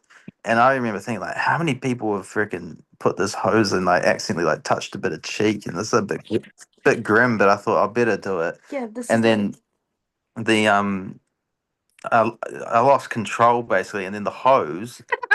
You know when a hose is going, it's pretty high pressure, and when it's going full blow, it starts wanging around like a snake.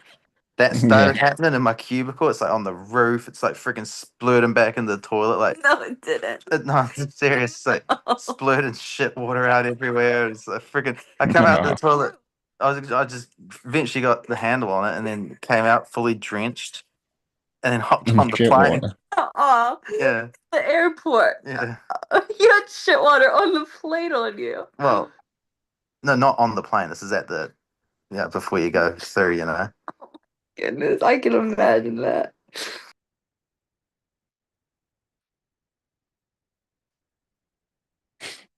My goodness. How did we even get onto that conversation? I forget It's now. Diana's fault, bro, because she's had a couple sips. Yeah. Yeah, Kayana's sloshed. That's hilarious. Of 2 sips of a Stella. All right. So we read through 3. Andrew, do you want to do 4?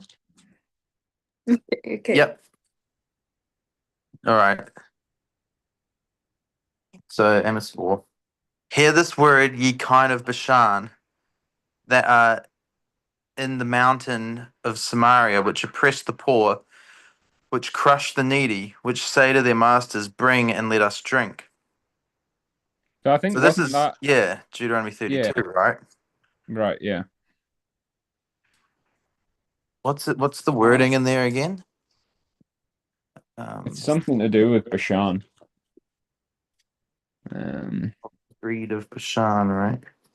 Yeah, something like that, yeah.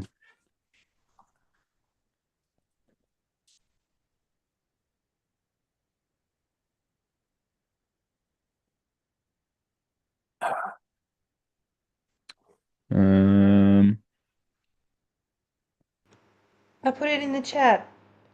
Oh, just what verse? I'm on Esau. 14 and 15. Right. Yeah. So it's right after, so Jacob is the lot of his inheritance. It's talking about Jacob. He made him ride on the high places of the earth, that he might eat the increase of the fields. And he made him to suck honey out of the rock and oil out of the flinty rock, butter of kine and milk of sheep, with fatted lambs and rams of the breed of Bashan, and goats with the fat of kidneys of wheat. And you did drink the pure blood of the grape. But Jeshurun waxed fat and kicked. So that's basically it. So and then it moves to the other group. So all right, rams of the breed of Bashan. There's another one of those instances, hey Matthew, where you're like, all right, what's the significance of Bashan then? Yeah. I'm sure there was something. Was there not something to do with the New Testament with kind of Bashan though? It's like something to do with the Strongs. Hold on, this.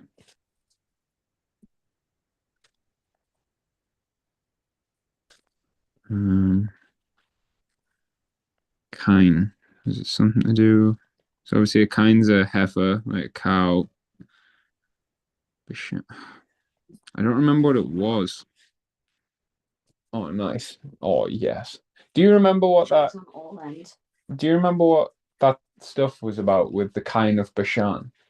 I was like, I'm sure it was something to do with like the New Testament, and it was something to do with evil servants. The bulls of Bashan. Well, yeah, kind bulls, whatever. Oh, is that what a kind? Yeah. A kind man. I'm sure there was something in the New Testament. It was something about like evil servants. I hate it when this happens.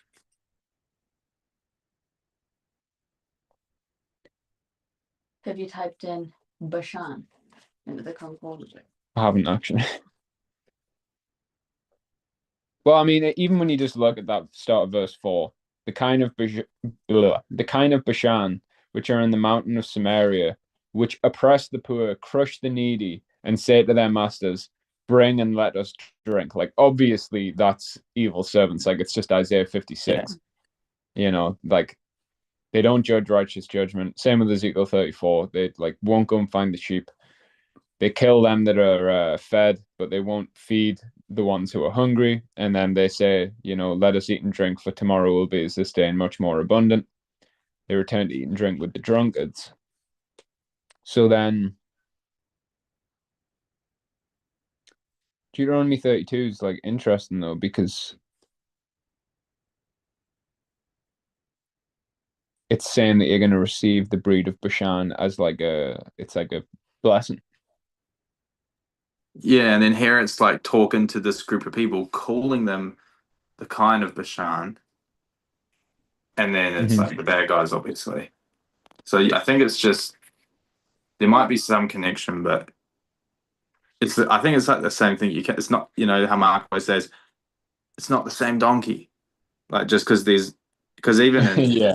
Deuteronomy 32, it was goats as well, right? So, or rams, sorry, but from the same place. Okay. Yeah. Should I just keep reading, or? Yeah, you can do. I'm having a little bit of scran, so. The Lord Jehovah has sworn by his holiness that, lo, the days shall come upon you that he will take you away with hooks, and your posterity with fish hooks. And you shall go out at the breaches. Every italics cow at that which is end italics before her, and you shall cast them into the palace, saith Jehovah. Come to Bethel and transgress. At Gilgal multiply transgression. And bring your sacrifices every morning and your tithes after 3 years. And offer a sacrifice of thanksgiving with leaven, and proclaim and publish the free offerings, for this liketh you, O ye children of Israel, saith the Lord Jehovah. So that's kind of interesting. Verse 4. Like it's saying they go to Bethel and transgress, and then at Gilgal multiply transgression, which is really like the same thing as Hosea 8:11-14. Because Ephraim made many altars to sin, altars shall be unto him to sin. And then he lets you know that those altars that are unto him to sin are the sacrifices of mine offerings, and they even eat it. So Gilgal is the 1 Samuel 15 location. Exactly. And then Bethel is like idolatry, right? Idolatry, yeah. Same process. They transgress at Bethel and then multiply, add sin to sin by then doing the sacrifices. Like they mess up, they do Christmas. Basically, what I'm saying, what Matthew's saying is they do Christmas and Easter idolatry, and then they add to that sin, thinking they've woken up, but actually just keep doing the same thing. Yeah. But by way of profaning God's feast, because rebellion and sacrifice is as the sin of witchcraft and idolatry. The next bit's interesting though, because that seems like he's then talking about the sacrifices of righteousness. Yeah, right. So then he's like, so start fulfilling the royal law. Yeah. Instead. Yeah. Because what does it mean when it says, for this liketh you? What's that in the Strongs? Yeah, good point. Liketh, to have affection for, sexually or otherwise, be liked or loved a friend. So is he basically saying if you do this, you'll like God will like you? I guess. Oh yeah, because about cleanness of teeth, he gave Ephraim cleanness of teeth, didn't he? Oh yeah, look at that. That's the next verse. Wow. Right. Yeah, but in the Septuagint, it's the threat of dullness of teeth. It's written slightly different, so that cleanness of teeth is taken away. Really? Yeah. But yeah, I mean, if it's the Masoretic's correct, it's like makes perfect sense. And also, I've given you cleanness of teeth in all your cities, and want of bread in all your places. Yet you have not returned unto me, saith Jehovah. Like they had a perfect opportunity, like the Bibles and everyone's nightstand. You know, they have full freedom to do fulfill the royal law from the previous verse. You know, they have free speech, and yet you have not returned to me.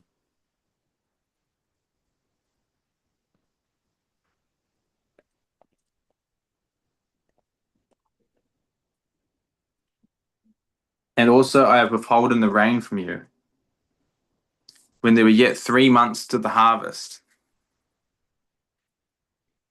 And I caused it to rain upon one city and caused it not to rain upon another city.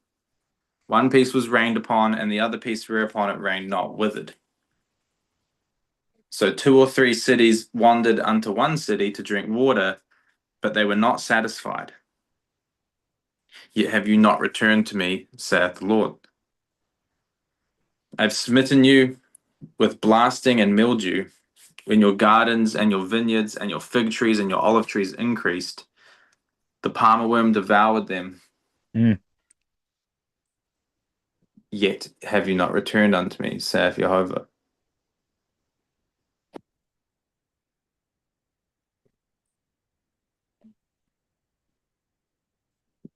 Yeah, that's like straight out of Joel 2. Because then and even like that's where everyone knows about the palmer worm from the end of Joel 2. But the only place that this palmer worm shows up is here and then in Joel 1 and 2, 3 times total. Interesting. I've sent among you the pestilence after the manner of Egypt. Your young men have I slain with the sword, and have taken away your horses. And I have made the stink of your camps to come up unto your nostrils. Yet have you not returned. Sorry. Yet you have not returned unto me, saith Jehovah. I have overthrown some of you, as God overthrew Sodom and Gomorrah. And you were as a firebrand plucked out of the burning. Yet have you not returned unto me, saith Jehovah. Therefore thus will I do unto you, O Israel, and because I'll do this unto you, prepare to meet your God, O Israel. For lo, he that forms the mountains and creates the wind and declares unto man what is his thought, that makes the morning darkness and treads upon the high places of the earth. Jehovah, the God of hosts, is his name. That last verse kind of makes you think of 2 Peter 3, right? Yeah, I can see that.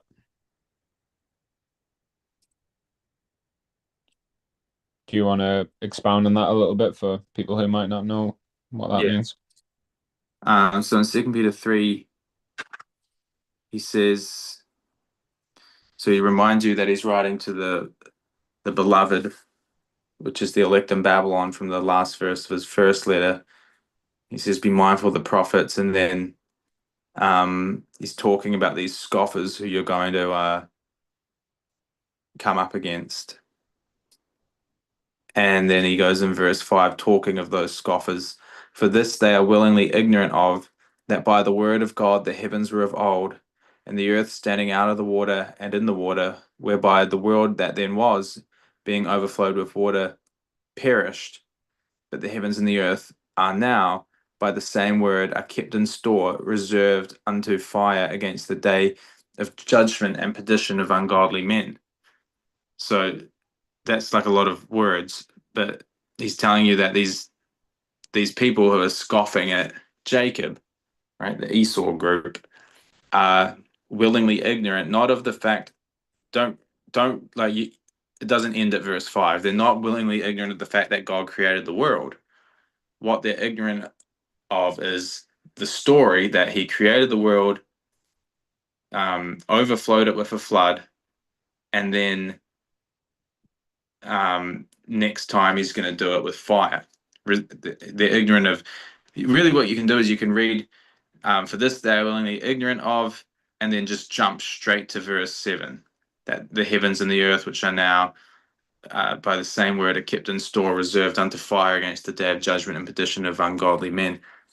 That's the kind of like the part that they're actually ignorant of. But what he's quoting here is Jeremiah 4, which is written specifically to the house of Judah, and then you'll see it in there. But then that message to Judah doesn't end until you get to what we call chapter 9, the end of chapter 9, because then 10 it goes into the house of Israel talking about the Christmas tree.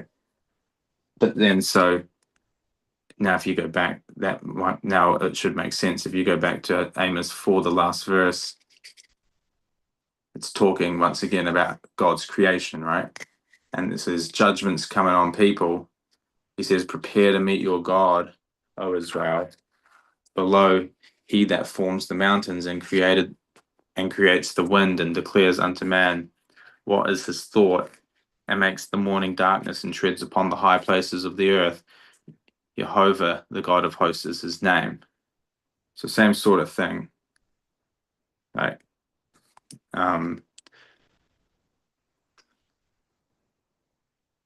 Yeah. And I guess this chapter, this chapter and then the next is kind of the same message as Jeremiah 4 to 9, but in chapter 5 you get it's not only limited to Judah, but also the house of Israel. Yeah. Yeah. Something I was just thinking about there as you were going through 2 Peter 3 and this last verse of Amos 4 is like,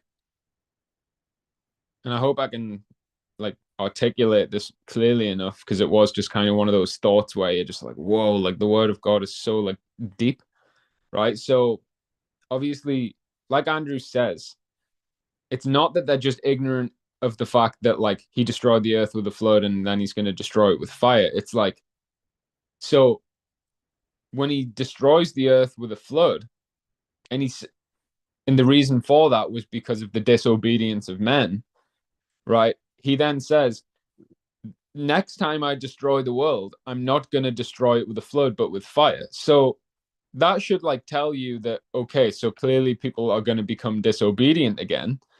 But then when you look at Isaiah 54, and I think it's Isaiah 51, there's like two, Isaiah 54 definitely, but then there's another place in Isaiah where he basically in both chapters he makes this point of saying that, like, though the heavens will depart as a scroll and the mountains will melt with fervent heat, and like basically just everything will be like annihilated, my covenant will not be broken. Like my covenant will stand. Like it will always be. My covenant is eternal. So like when you put those two things together, and he's saying that I've destroyed the world because of disobedience with a flood, but when I destroy it again, it'll be with fire. And he's saying that the only thing that will actually still exist after he destroys the world is the covenant. Then does that not very clearly show you that the thing that people were disobeying was the covenant? Wow, flip that. That was perfect.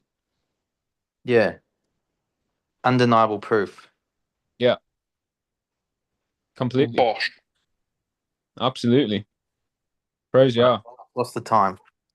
11:19. So how long have we been? What we started at 8, so 3 hours 19 minutes. Yeah, praise yeah. That was well put. Yeah, that was really good. Perfect. I never actually had thought of it like that. Like I say, just totally, like as you're talking about it, I'm just like, my goodness, like how clear is that? Praise Yah that he gave me that thought, Yeah, see, it's like you just got to piece you just got to piece it all together. You just got to break it down. Like it's just logic. Like you have these like logical chains of thought. Like this is really what Paul was doing in Romans 10. Like, how will they hear? How will they call on him if they haven't believed? Well, then how will they believe unless they hear someone tell them about them? How will they hear unless guys are sent out to preach? And then how will they preach except they're sent? You can tell he was doing the same thing and actually helping you out, like breaking it right down for you. Right. So all Yeah. Isaiah 52 says is anyone that calls upon his name will be saved. Then he extrapolates that out to, right, well, that, just by logic and reasoning, that necessitates guys going out to preach the gospel. Otherwise, they're not Yeah. going to be able to call upon the name. And that's really what Isaiah 52 is getting at. Yeah. And then, so that's kind of like what you just did there, right? Like I'm not going to even try to reproduce it, but like you just broke that down. Like you can't argue with that. Yeah. Yeah. Brett, can you say that You, one more time, maybe? Just do it again. yeah, I can try. Well, just as a side note, first of all, Rosie put the Isaiah 54 scripture, and it actually, like, I never even focused on this part, but this is another scripture to show you that the mercy of God is that we keep the Ten Commandments. Because he says, "For the mountains shall depart and the hills be removed, but my kindness shall not depart from thee, neither shall the covenant of my peace be removed, saith Jehovah, that has mercy on thee." So the mercy is that he doesn't remove the covenant when he destroys the world. So if you keep the covenant, you won't be destroyed. That's his mercy. So, yeah, if I can explain it again in the same way. So he destroys the world in a flood because of the disobedience of men, right? And like, even though the covenant hadn't necessarily been established at that point, the righteousness of God it's everlasting. So the disobedience that they were in was that they were breaking the righteousness of God. They were rejecting his righteousness, right? So that's what he destroyed the world in the flood for, right? And he says that next time I do this, it won't be with a flood, but with fire. So, like, even from that alone, it's clear that at some point down the line, his people are going to become disobedient again. So that's like thought one. And then you've got Isaiah 54 and Isaiah 51. It is 51, verse 6. They're both saying the same thing. And it's basically God saying that, when he destroys the world with fire and he's like, the mountains will depart and the hills be removed, and the heavens will depart with a scroll and all that kind of stuff. Like he's just destroying and wiping out the whole world, and he's taking away the things of the world physically and spiritually. But he says, but the only thing that will remain is my covenant. So like that proves to you that the thing that they were disobeying is the covenant, because that's the only thing left. It's the only thing that means anything. So like that's clearly what they were disobeying for him to destroy the world. So it's like that is definitive proof that like the reason why God destroys the world is because people don't keep the holy covenant. Yeah, see, as you were saying that, I was thinking to myself, all right, Andrew, pretend you're a Christian. Like at any stage here, can you argue with that? And it's like, no, okay, Christians know the flood. Okay. No, yeah, they know about the fire judgment coming next. Okay. They might not know about Isaiah 54, but you could read it to them. It's pretty clear. Okay. A Christian follows that the whole way through. If you could actually get one to sit down and listen for that length of time without like, listen honestly and think about that. But then the only Yeah. thing is then they say they don't even know what the covenant is. Like that's what I've been realizing Yeah, even more true. recently. Like they don't know. Like you said, the Holy Covenant. They probably could tell you, yeah, that's like a term from the Bible. That's obviously something. But then they think the Holy Covenant or any reference to the covenant, a covenant, is just that who they call Jesus has come, and now they can just now they just get a free ride and they can just enter into heaven doing whatever they want. That's what they think the covenant is essentially, which is nuts because even by definition, a covenant's a contract. So they're always two-sided. Every covenant, Yeah. even the ones that don't seem like it, like the rainbow covenant, Noah sacrificed the clean animals, and then God said, "All right, keep that up, and I won't flood the earth with water anymore, but I promise you, I'll do it again with fire."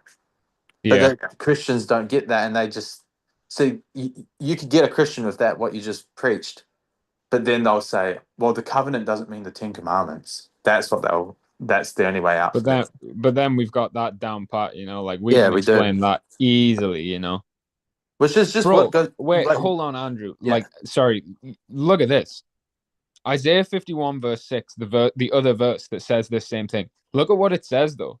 Lift up your eyes to the heavens and look upon the earth beneath. For the heavens shall vanish away like smoke, and the earth shall wax old like a garment, and they that dwell therein shall die in like manner. Like, is that talking about Ephraim? Right. And then Jacob's face will not wax pale. Yeah, the moth-eaten Yeah. garment. Yeah. The moth-eaten garment, and they that dwell therein shall die in like manner. But my salvation shall be forever, and my righteousness shall not be abolished. That's pretty crazy. Wow. Yeah, the moth-eaten garments of the covetousness. Yeah. Huh.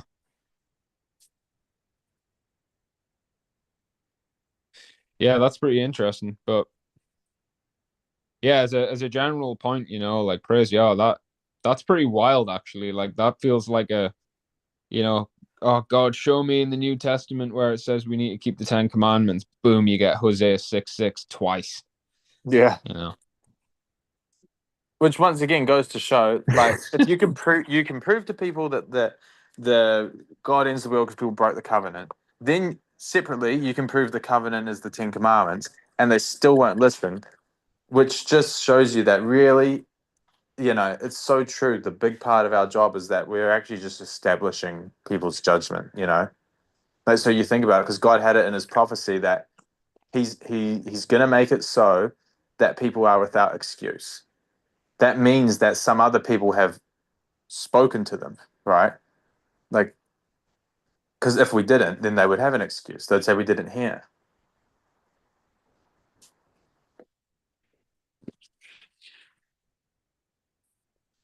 Come on.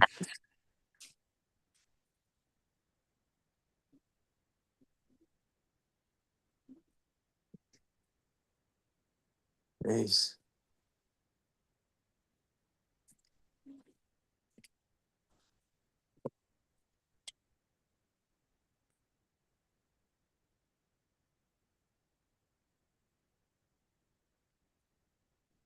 So would the American space start 27 minutes ago or in 33 minutes?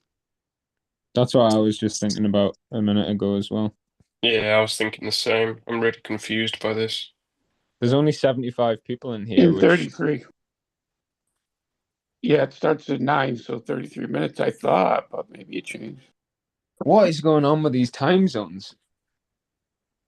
I'm It's so Babel, confused. isn't it? Yeah, I'm saying, man, it messes me up twice a year, every year.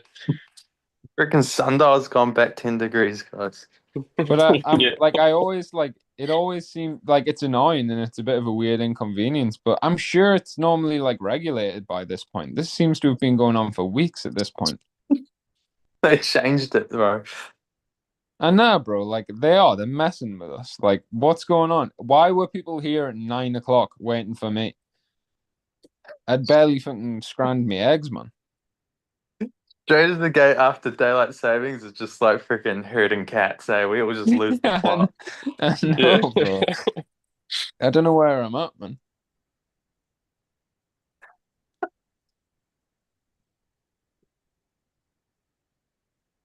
So Rosie's saying the US space always started at 12 p.m., which was half an hour ago. Yeah, that's my thought. But have their clocks changed to catch up with ours now? No. Oh yeah, she's not in Queensland anymore. It's all a mess. And dude, because then you get that. You guys got it, the whole country just does the same thing. Here we got different states doing different shit.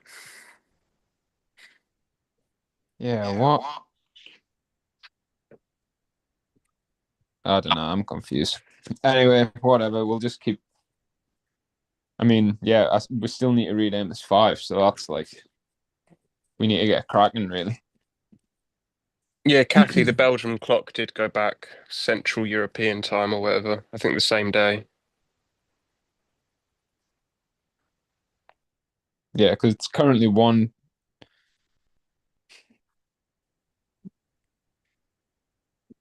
Meg's making us laugh. We did that. I said general point before, and we did that thing again. Sergeant's statement, corporal remark, lieutenant lieutenant declaration. It's a funny joke every time, man. Right. So Amos 5. So it says, "Hear ye this word which I take up against you, even a lamentation, O house of Israel. The, the virgin of Israel is fallen, she shall no more rise. She is forsaken upon her land, and there is none to raise her up. But thus saith Jehovah God, the city that went out by 1,000 shall leave 100, and that which went forth by 100 shall leave 10 to the house of Israel. For thus saith Jehovah unto the house of Israel, seek ye me, and you shall live. But seek not Bethel, nor enter into Gilgal, and pass not to Beersheba. For Gilgal shall surely go into captivity, and Bethel shall come to naught." So again, it's like the left and the right of the narrow path. They've stumbled at the stumbling stone, and so they're going to be ashamed. But those that don't stumble, those that are obedient in the word, and they offer the spiritual sacrifices, there's no occasion of stumbling in them, and they will not be made ashamed. Obviously, we said before that Gilgal and Bethel are like, the right and the left, the profane sacrifice and the idolatrous pagan sacrifice. So verse 6, "Seek Jehovah and you shall live, lest he break out like fire in the house of Joseph and devour it, and there be none to quench it in Bethel. You who turn judgment to wormwood and leave off righteousness in the earth, seek him that made the 7 stars and Orion, and turns the shadow of death into the morning, and makes the day dark with night." That's a great day dawning there, actually. "That calleth for the waters of the sea, and poureth them out upon the face of the earth. Jehovah is his name." Right? So that's a pretty crazy chunk of scripture there. So these people who turn judgment to wormwood, that's like poisoned. It's like polluted judgment, right? And again, it's ironic because it just mentioned the house of Joseph. And then it goes into talking about these people turning judgment to wormwood, and you had Nathan commenting on Mark's videos saying, "You need to show more mercy." Oh, I need to Like, correct that, by the way. It wasn't when Wyatt sent me the screenshot and he was playing Mark's video at the time, so it looked like it was a comment to Mark's video, but it was actually just, on YouTube how you can make a post. It was a general post, so it wasn't specifically directed to Mark. Well, but it was in its contents. So, that's who he had in mind, but it wasn't a comment on his video. That was my mistake. fair enough. Yeah. Well, I mean, if it wasn't, even if it was indirect, like who's he putting that post Yeah, the on point for, remains. Yeah. Like he's obviously talking about us, or yeah, specifically Mark. Because yeah, look at what it's saying about him. Look at what it's about to say. They hate him. Oh well, no, hold on. That strengtheneth the spoiled against the strong, so that the spoiled shall come against the fortress. They hate him that rebukes in the gate, and they abhor him that speaks uprightly. You see? So when the 7 worst demons enter in, and the 7th being the abomination, and they start smiting their fellow servants, that's exactly what's going on here. Yeah, and the Septuagint's quite nice for that. Speaketh upright rightly. It says holy speech.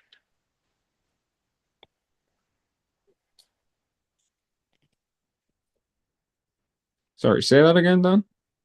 The Septuagint's quite nice for that speaketh uprightly in verse 10. It just says holy speech. Just a little thing. Sounds quite nice. Yeah. Yeah, that is interesting.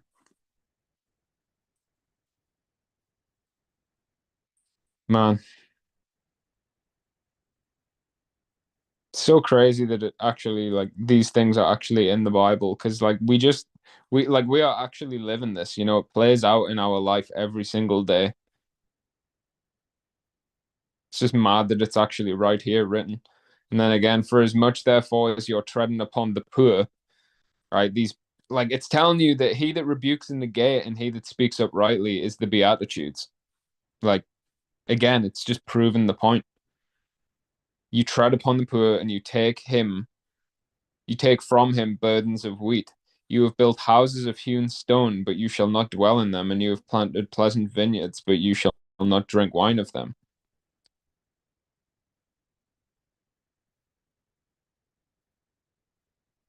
Can I go to the Septuagint again for that one?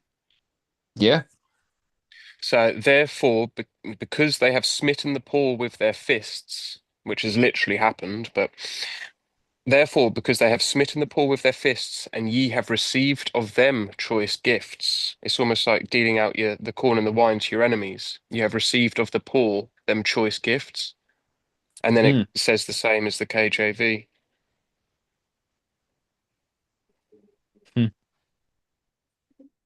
Yeah, that is interesting.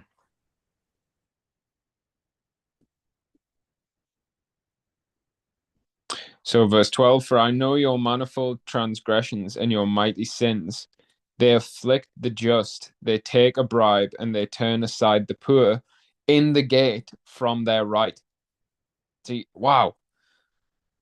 They turn aside the poor in the gate from their right. Nuts. That's nuts.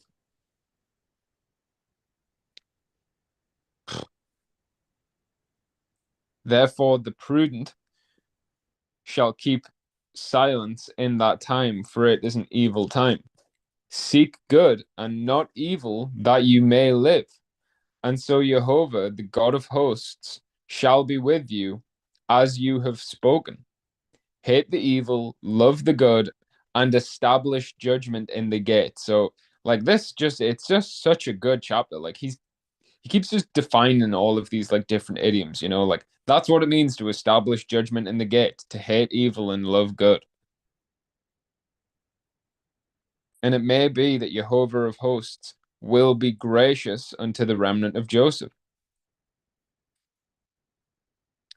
Man, those guys, like, just why would they do that? Why would they why would they think that, that this is just some separate, very, very elect? Like, look at what it's saying that he may be. Like, it's Jacob that establishes judgment in the gate. If Jacob does that, then it may be that he will be gracious to the remnant of Joseph. Yeah. So it's like dependent on what Jacob does, It's like the 1 Peter 4, if the righteous scarcely make it, how about the ungodly and the sinner? Yeah. This is talking about a guy that rebukes in the gate, and it's still if you do that, if you listen to your father Jacob and rebuke in the gate, maybe God will save you, Yeah. Obviously, if let me be clear, if you do that, and overcome to the end, yes, you will be saved. But the point is you might fall, right? Yeah. And so Joseph, the remnant of Joseph that are doing that, they're supposed to be humble. They're supposed to be like, they're not puffed up. They're not thinking, oh, we're top shit. We're a special group. They're humble people who are very grateful for the opportunity to be saved, and they're going to rebuke in the gate till the end. Well, how come the three amigos claiming to be Joseph haven't said anything for the last 3 weeks? They're meant to be rebuking in the gate. And by the way, I always like to clarify that the verse before where it says the prudent will keep silent, it's an evil time, is what Ephesians 5 was quoting. The days are evil. And in Ephesians 5, he's telling you to expose the darkness. So Paul's quoting this place in scripture in Ephesians 5 quoted in Amos 5, making it very clear that you're supposed to rebuke and reprove and expose the darkness, and that's how you become the light. He's telling you to be loud, then Amos 5 tells you to be silent. So the only way to reconcile with that is like you got to then look at the scriptures. Well, what are the things God tells you to not open your mouth about? And the only thing is really murmurings and complaints, specifically against the powers that be, governments, right? Like Romans 13 stuff. And it just so happens that the only times, American Christians will ever do anything, well, they'll only ever open their mouths if it's to complain about the governments that God's put over them, or to complain about politics, or to freaking whine about this or that, their favorite freaking drink at Starbucks. They changed it from plastic straws to paper straws. Then they get real vocal, but they'll never open their mouths about preaching the gospel to anyone because they don't know it in the first place. They haven't taken the Christmas tree out of their eye. But you got to do a bit of right dividing. Like this here is talking. The silence here would be talking about that sort of stuff. Obviously not the royal law, because then he just tells you to rebuke at the gate. Yeah. Yeah.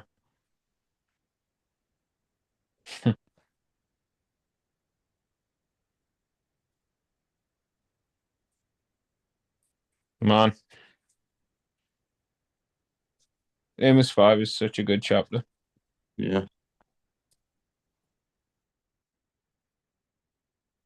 So verse 16, therefore Jehovah, the God of hosts, Jehovah, saith thus, wailing shall be in all the streets, and they shall say in all the highways, alas, alas, for they shall cause the husbandman, they shall call the husbandman to mourning, and such as are skillful of lamentation to wailing.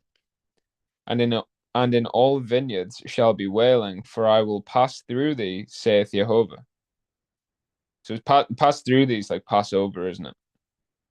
Yeah, gotta be.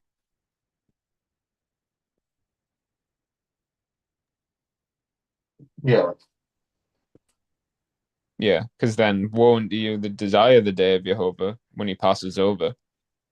To what end is it for you? The day of Jehovah is darkness and not light. As if a man did flee from a lion and a bear met him, or went into the house and leaned his hand on the wall, and a serpent bit him. Shall not the day of Jehovah be darkness and not light, even very dark, and no brightness in it? See, so these people who are, whether it's to the left or the right, they turn judgment into wormwood. They are, what else have we got here? They hate him that rebukes in the gate. They abhor him that speaks uprightly. He knows their manifold transgressions, that they keep the poor from in the gate from their right. All this, all these different rebukes that we see all the time. And then he wraps it up by saying, woe unto you that desire the day of the Lord. To what end is it for you?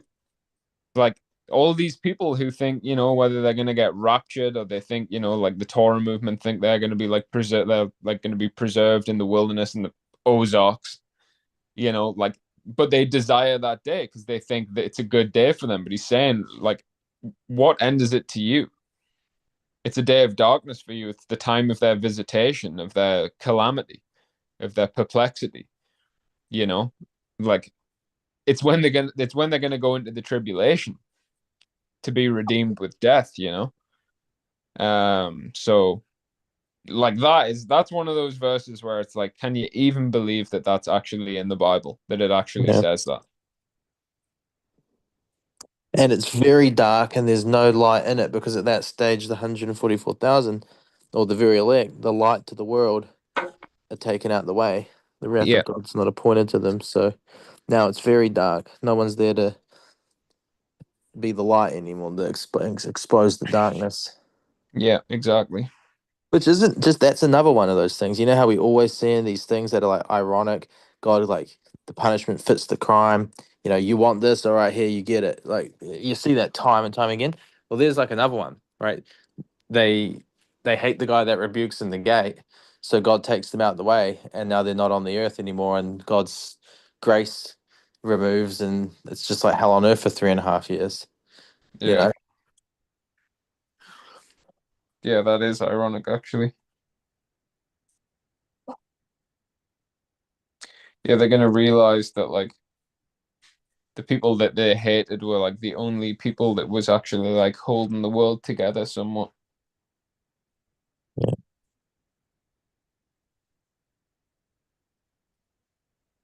Yeah, and that also is like you see that in Revelation as well.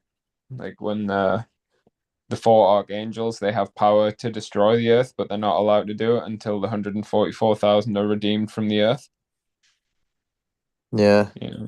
So like once they're caught up, then yeah, it's like it's already dark in the world, but there's light in the world exposing the darkness. But when the light goes, it's very dark. Yeah, that's cool detail. It's just nuts, bro, because as you say, you can't peg that, like Christians like pegging things on other groups, but literally can't with Amos 5. Okay, Muslims, they're not desiring the day of the Lord. They're not even thinking about it. Atheists, certainly not thinking about it. It's obviously not talking to them. Jews, no, they just think Messiah's kind of come back one day and like then they'll just kick on and like build another temple. Like the only group that's desiring the day of the Lord is the Christian church.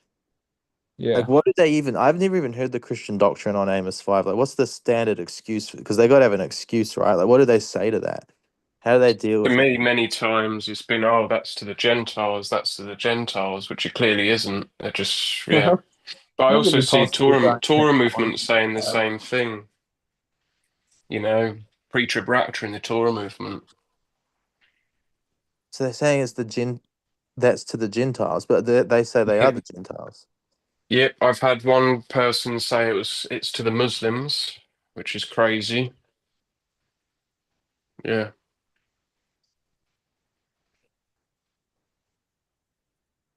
Like, just they'll do anything but look in the mirror. Eh? Yep.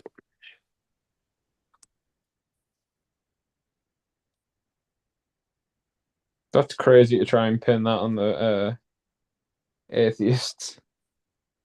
Yeah, exactly. The day of Jehovah. Yeah, yeah. Where all the atheists hanging around, waiting and looking forward to the day of God. Rapture ready. I don't Yeah, believe in God, but here we go. frick, man.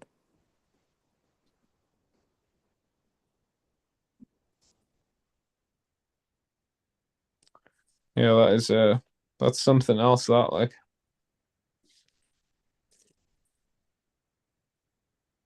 So verse 21, I despise your feast days, and I will not smell in your solemn assemblies. Though you offer me burnt offerings and your meat offerings, I will not accept them, neither will I regard the peace offerings of your fat beasts. Take away from me the noise of thy songs, and I will not hear the melody of your viols. But let judgment run down as waters, and righteousness as a mighty stream.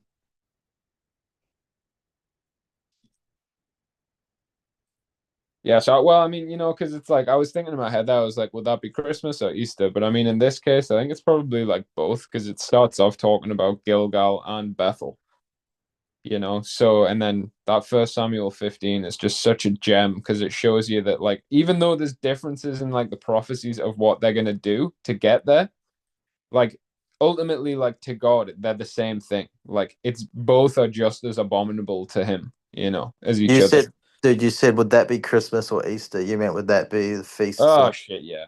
Yeah. Yeah. My bad. Yeah, Christmas. Well, the pagan feasts are like God's profane feast. Cheers, Andy. All good.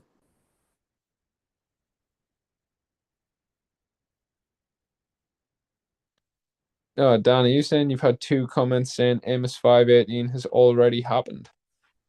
Yeah, so that was the one that video I just screenshotted and posted was one when I was with you at Whitley Bay, waiting for you and Meg by where you work. Oh yeah, yeah. And then I've had one really recently on a YouTube comment saying the exact same thing. That already happened, but the guy actually took correction. which is a big praise year. Not correction into covenant, but correction. Oh well, yeah, that's slightly positive, I guess. Shame he didn't keep listening though. Yeah, but yeah, I mean, they say all manner of evil. Yeah.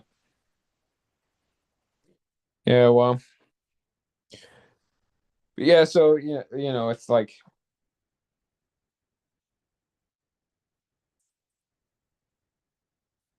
I mean, well, what would you say, Andrew and Dan? Is it one or the other, or would you say that it probably is just both? Because he is like directing it to the Christians there, but like I don't know. Anytime I see anything about the feasts, I do always lump it in with the profane feasts as well. Well, dude, that was the great thing of you'll find in First Samuel 15. Like you can pretty much say It's the same, yeah. always it's both. Anytime he's talking about pagan idolatry, well, now he's equated that to profaning his feast. So any reference to pagan idolatry, this is talking. I guess you'd probably say it's more talking to the house of Israel, because especially at the end when he mentions like the Star of Remphan and stuff. He's talking to the house of Israel. But just from First Samuel 15 alone, you can equally apply it to profaning God's feast, because we know they're the same in his eyes. And as you say, that it's nice that it mentioned Gilgal earlier, so that's a bit of an extra backup. But yeah, I'll say Yeah, definitely both. Yeah, I yeah, say both as well. And as I said earlier, I see the pre-trib rapture in the Torah movement as well, who are doing the feasts. yeah, yeah. Well, even like when I was talking about that Jewish guy that I was rebuking in Matthew G space, he's calling him Jesus, man, and I'm just like, wow. There's Judah, Vex, and Ephraim.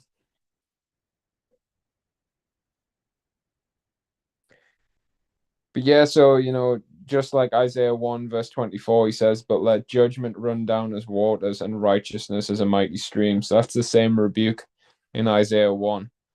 He's not going to hear their prayers. He rejects their feasts. He hates them, the new moons and calling of assemblies and stuff, because their hands are full of blood. Then he instructs them to learn judgment and to do justice, or the other way around, whatever it is. But it's because people, and I just even thought about it there. I feel like this maybe gets a little bit overlooked, but like, remember that in First Samuel 15, you've got like, I prefer mercy and not sacrifice. Like that's in there as well. That's the point that he's making, and then he goes on to saying like, your rebellion is as idolatry, and your stubbornness is witchcraft. But he's like, the build up, he's saying he doesn't even want sacrifices, he wants mercy. Like if he had asked for sacrifice, like fair enough, but he asked for mercy. Let's pull that up and read it actually, because it's a great bit of scripture.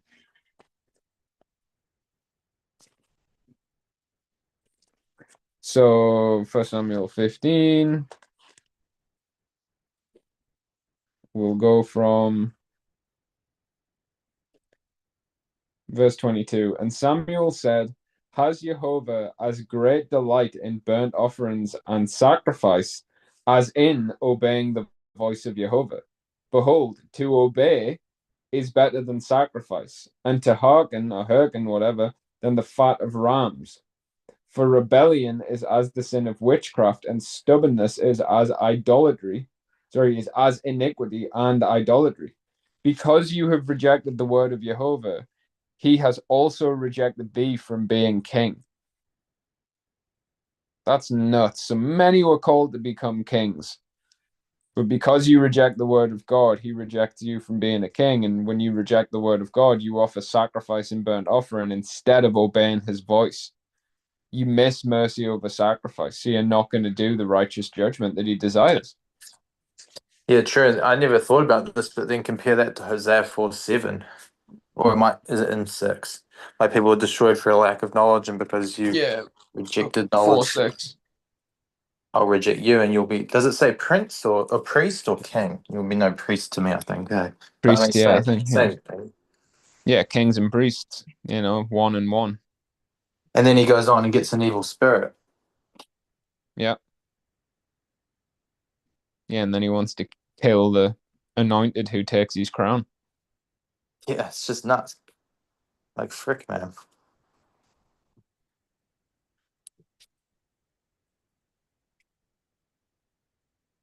So Amos 5, verse 25. Have you offered unto me sacrifices and offerings in the wilderness 40 years, O house of Israel? But you have borne the tabernacle of your Moloch and Chion, your images, the star of your God, which you made unto yourselves. Therefore will I cause you to go into captivity beyond Damascus, saith Jehovah, whose name is Jehovah of hosts.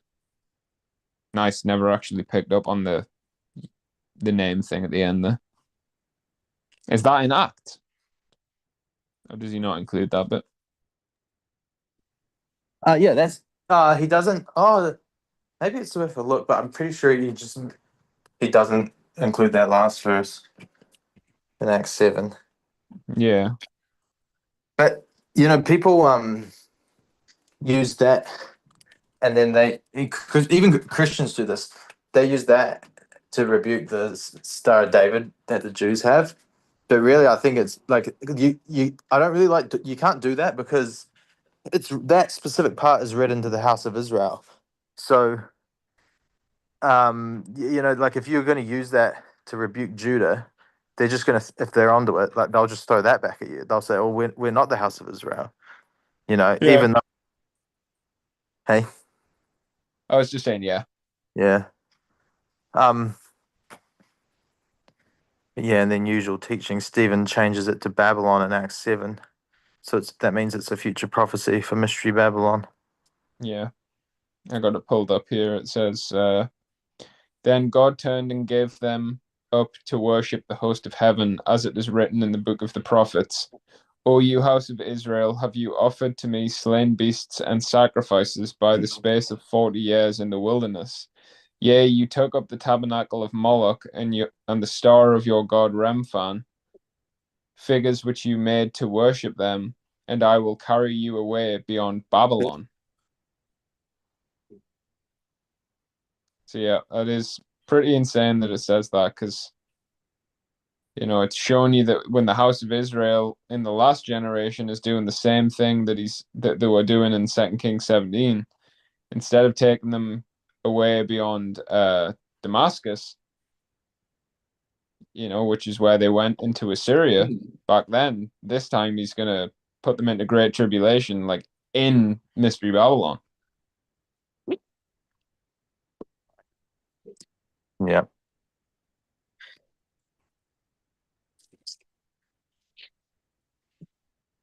So that's Amos 5, crazy chapter. And that's the thing. The house of Israel never went to Babylon. Like I was just ancient. thinking that as well, yeah. Yeah. So you can't even get away with saying like, oh, he's not talking about Mystery Babylon. He's talking about actual Babylon. Actual Babylon Empire fell 540 BC.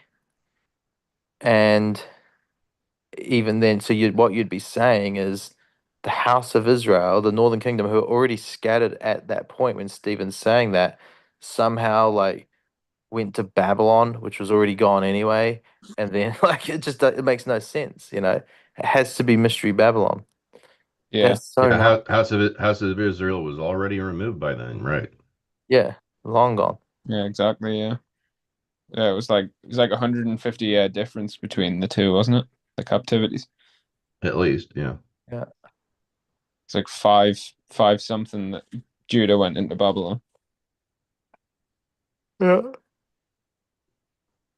Well, of course, a lot of Christians will conflate Jews, the house of Judah, with all of Israel.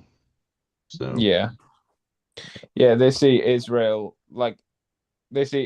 house of Israel, house of Judah, and they all just lump it into the Jews. With like no understanding that like when we read like a prophecy and it's like, and it's like, then will the whole house of Israel, be together, or and or he like he's just exclusively referring to Israel. That he's like speaking prophetically of like once the kingdom is restored, once tribulations happened in the sixth and like the second Exodus and the 144,000 and all that stuff that's to come.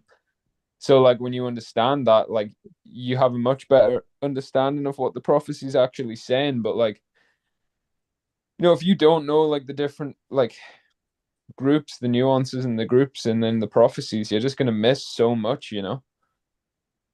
Like when we read Jeremiah 31, that's saying he's going to make the new covenant with the house of Israel and the house of Judah. Well, of course, we're not going to believe that we're in the new covenant already, because if we were, there would be a contradiction in Scripture, because the house of Israel and the house of Judah are still separate. He hasn't brought them together again. So how can we be in the new covenant? Because the new covenant is the house of Israel and the house of Judah are back together again. It's Israel, you know? So like that's just a good example of like when you actually like understand those little details in scripture, it gives you a much better understanding of the bigger stuff, you know? Right.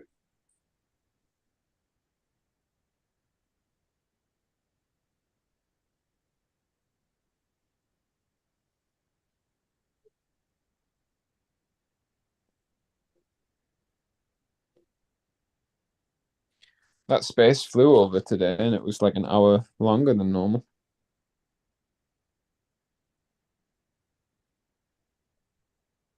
Very Well, good, this very is nice space. Very, very good, very, very nice. well because of the time change. It's actually the same as normal, I guess, over here. But for you guys, maybe that adds an hour. And that's what I thought as well, Nathan.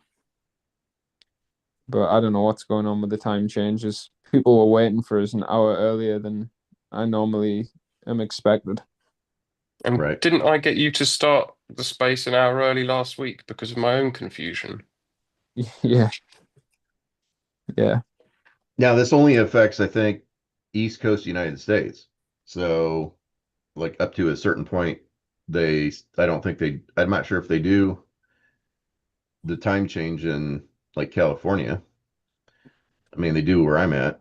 So it's like in November, what they call fall backwards. So we lose an hour in November, and then in March it springs forward. So we Yeah. gain an hour.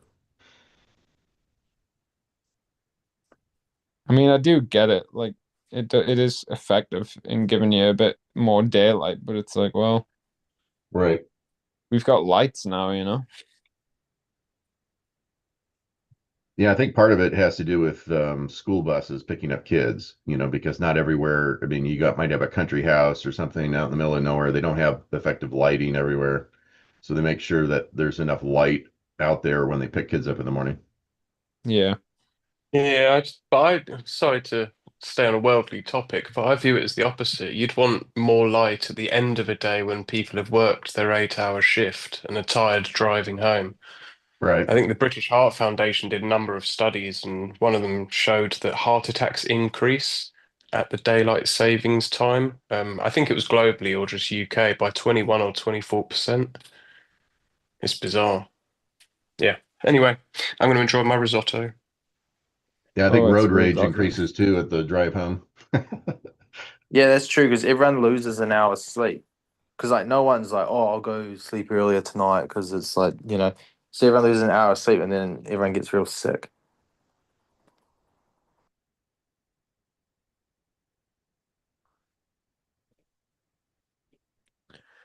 What's on the agenda today, Nathan?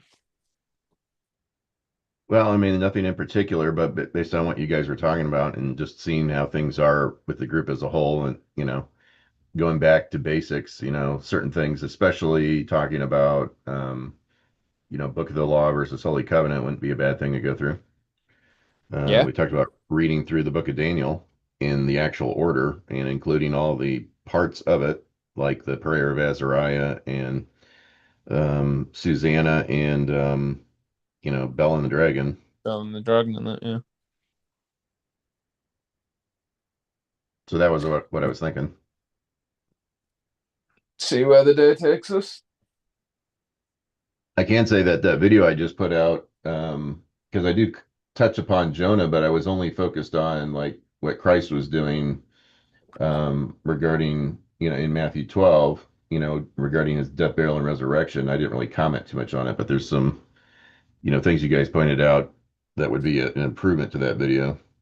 regarding the royal law, which I should have probably included. So that might be something I'll revise just because there's a section of it where I'm just rambling on about stuff, and then in that time period, I'm actually putting in scripture for the first couple chapters of Jonah. But it would be better used to explain, just kind of break down Jonah better.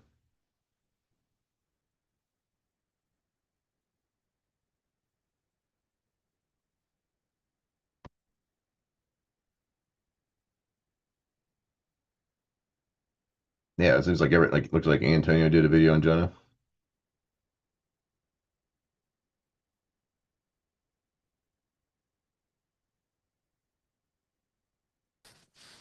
Yeah, that was a So, great video, actually. Yeah.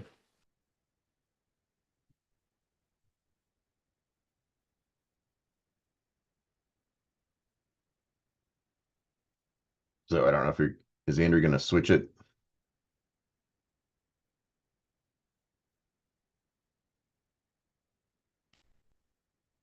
Did Andrew go horizontal?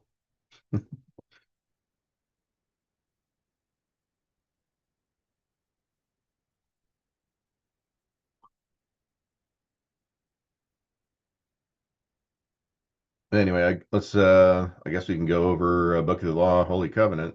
I mean, it doesn't hurt to go through these things. Um, if you go to the website, if you haven't seen it already, I'll post it in the chat.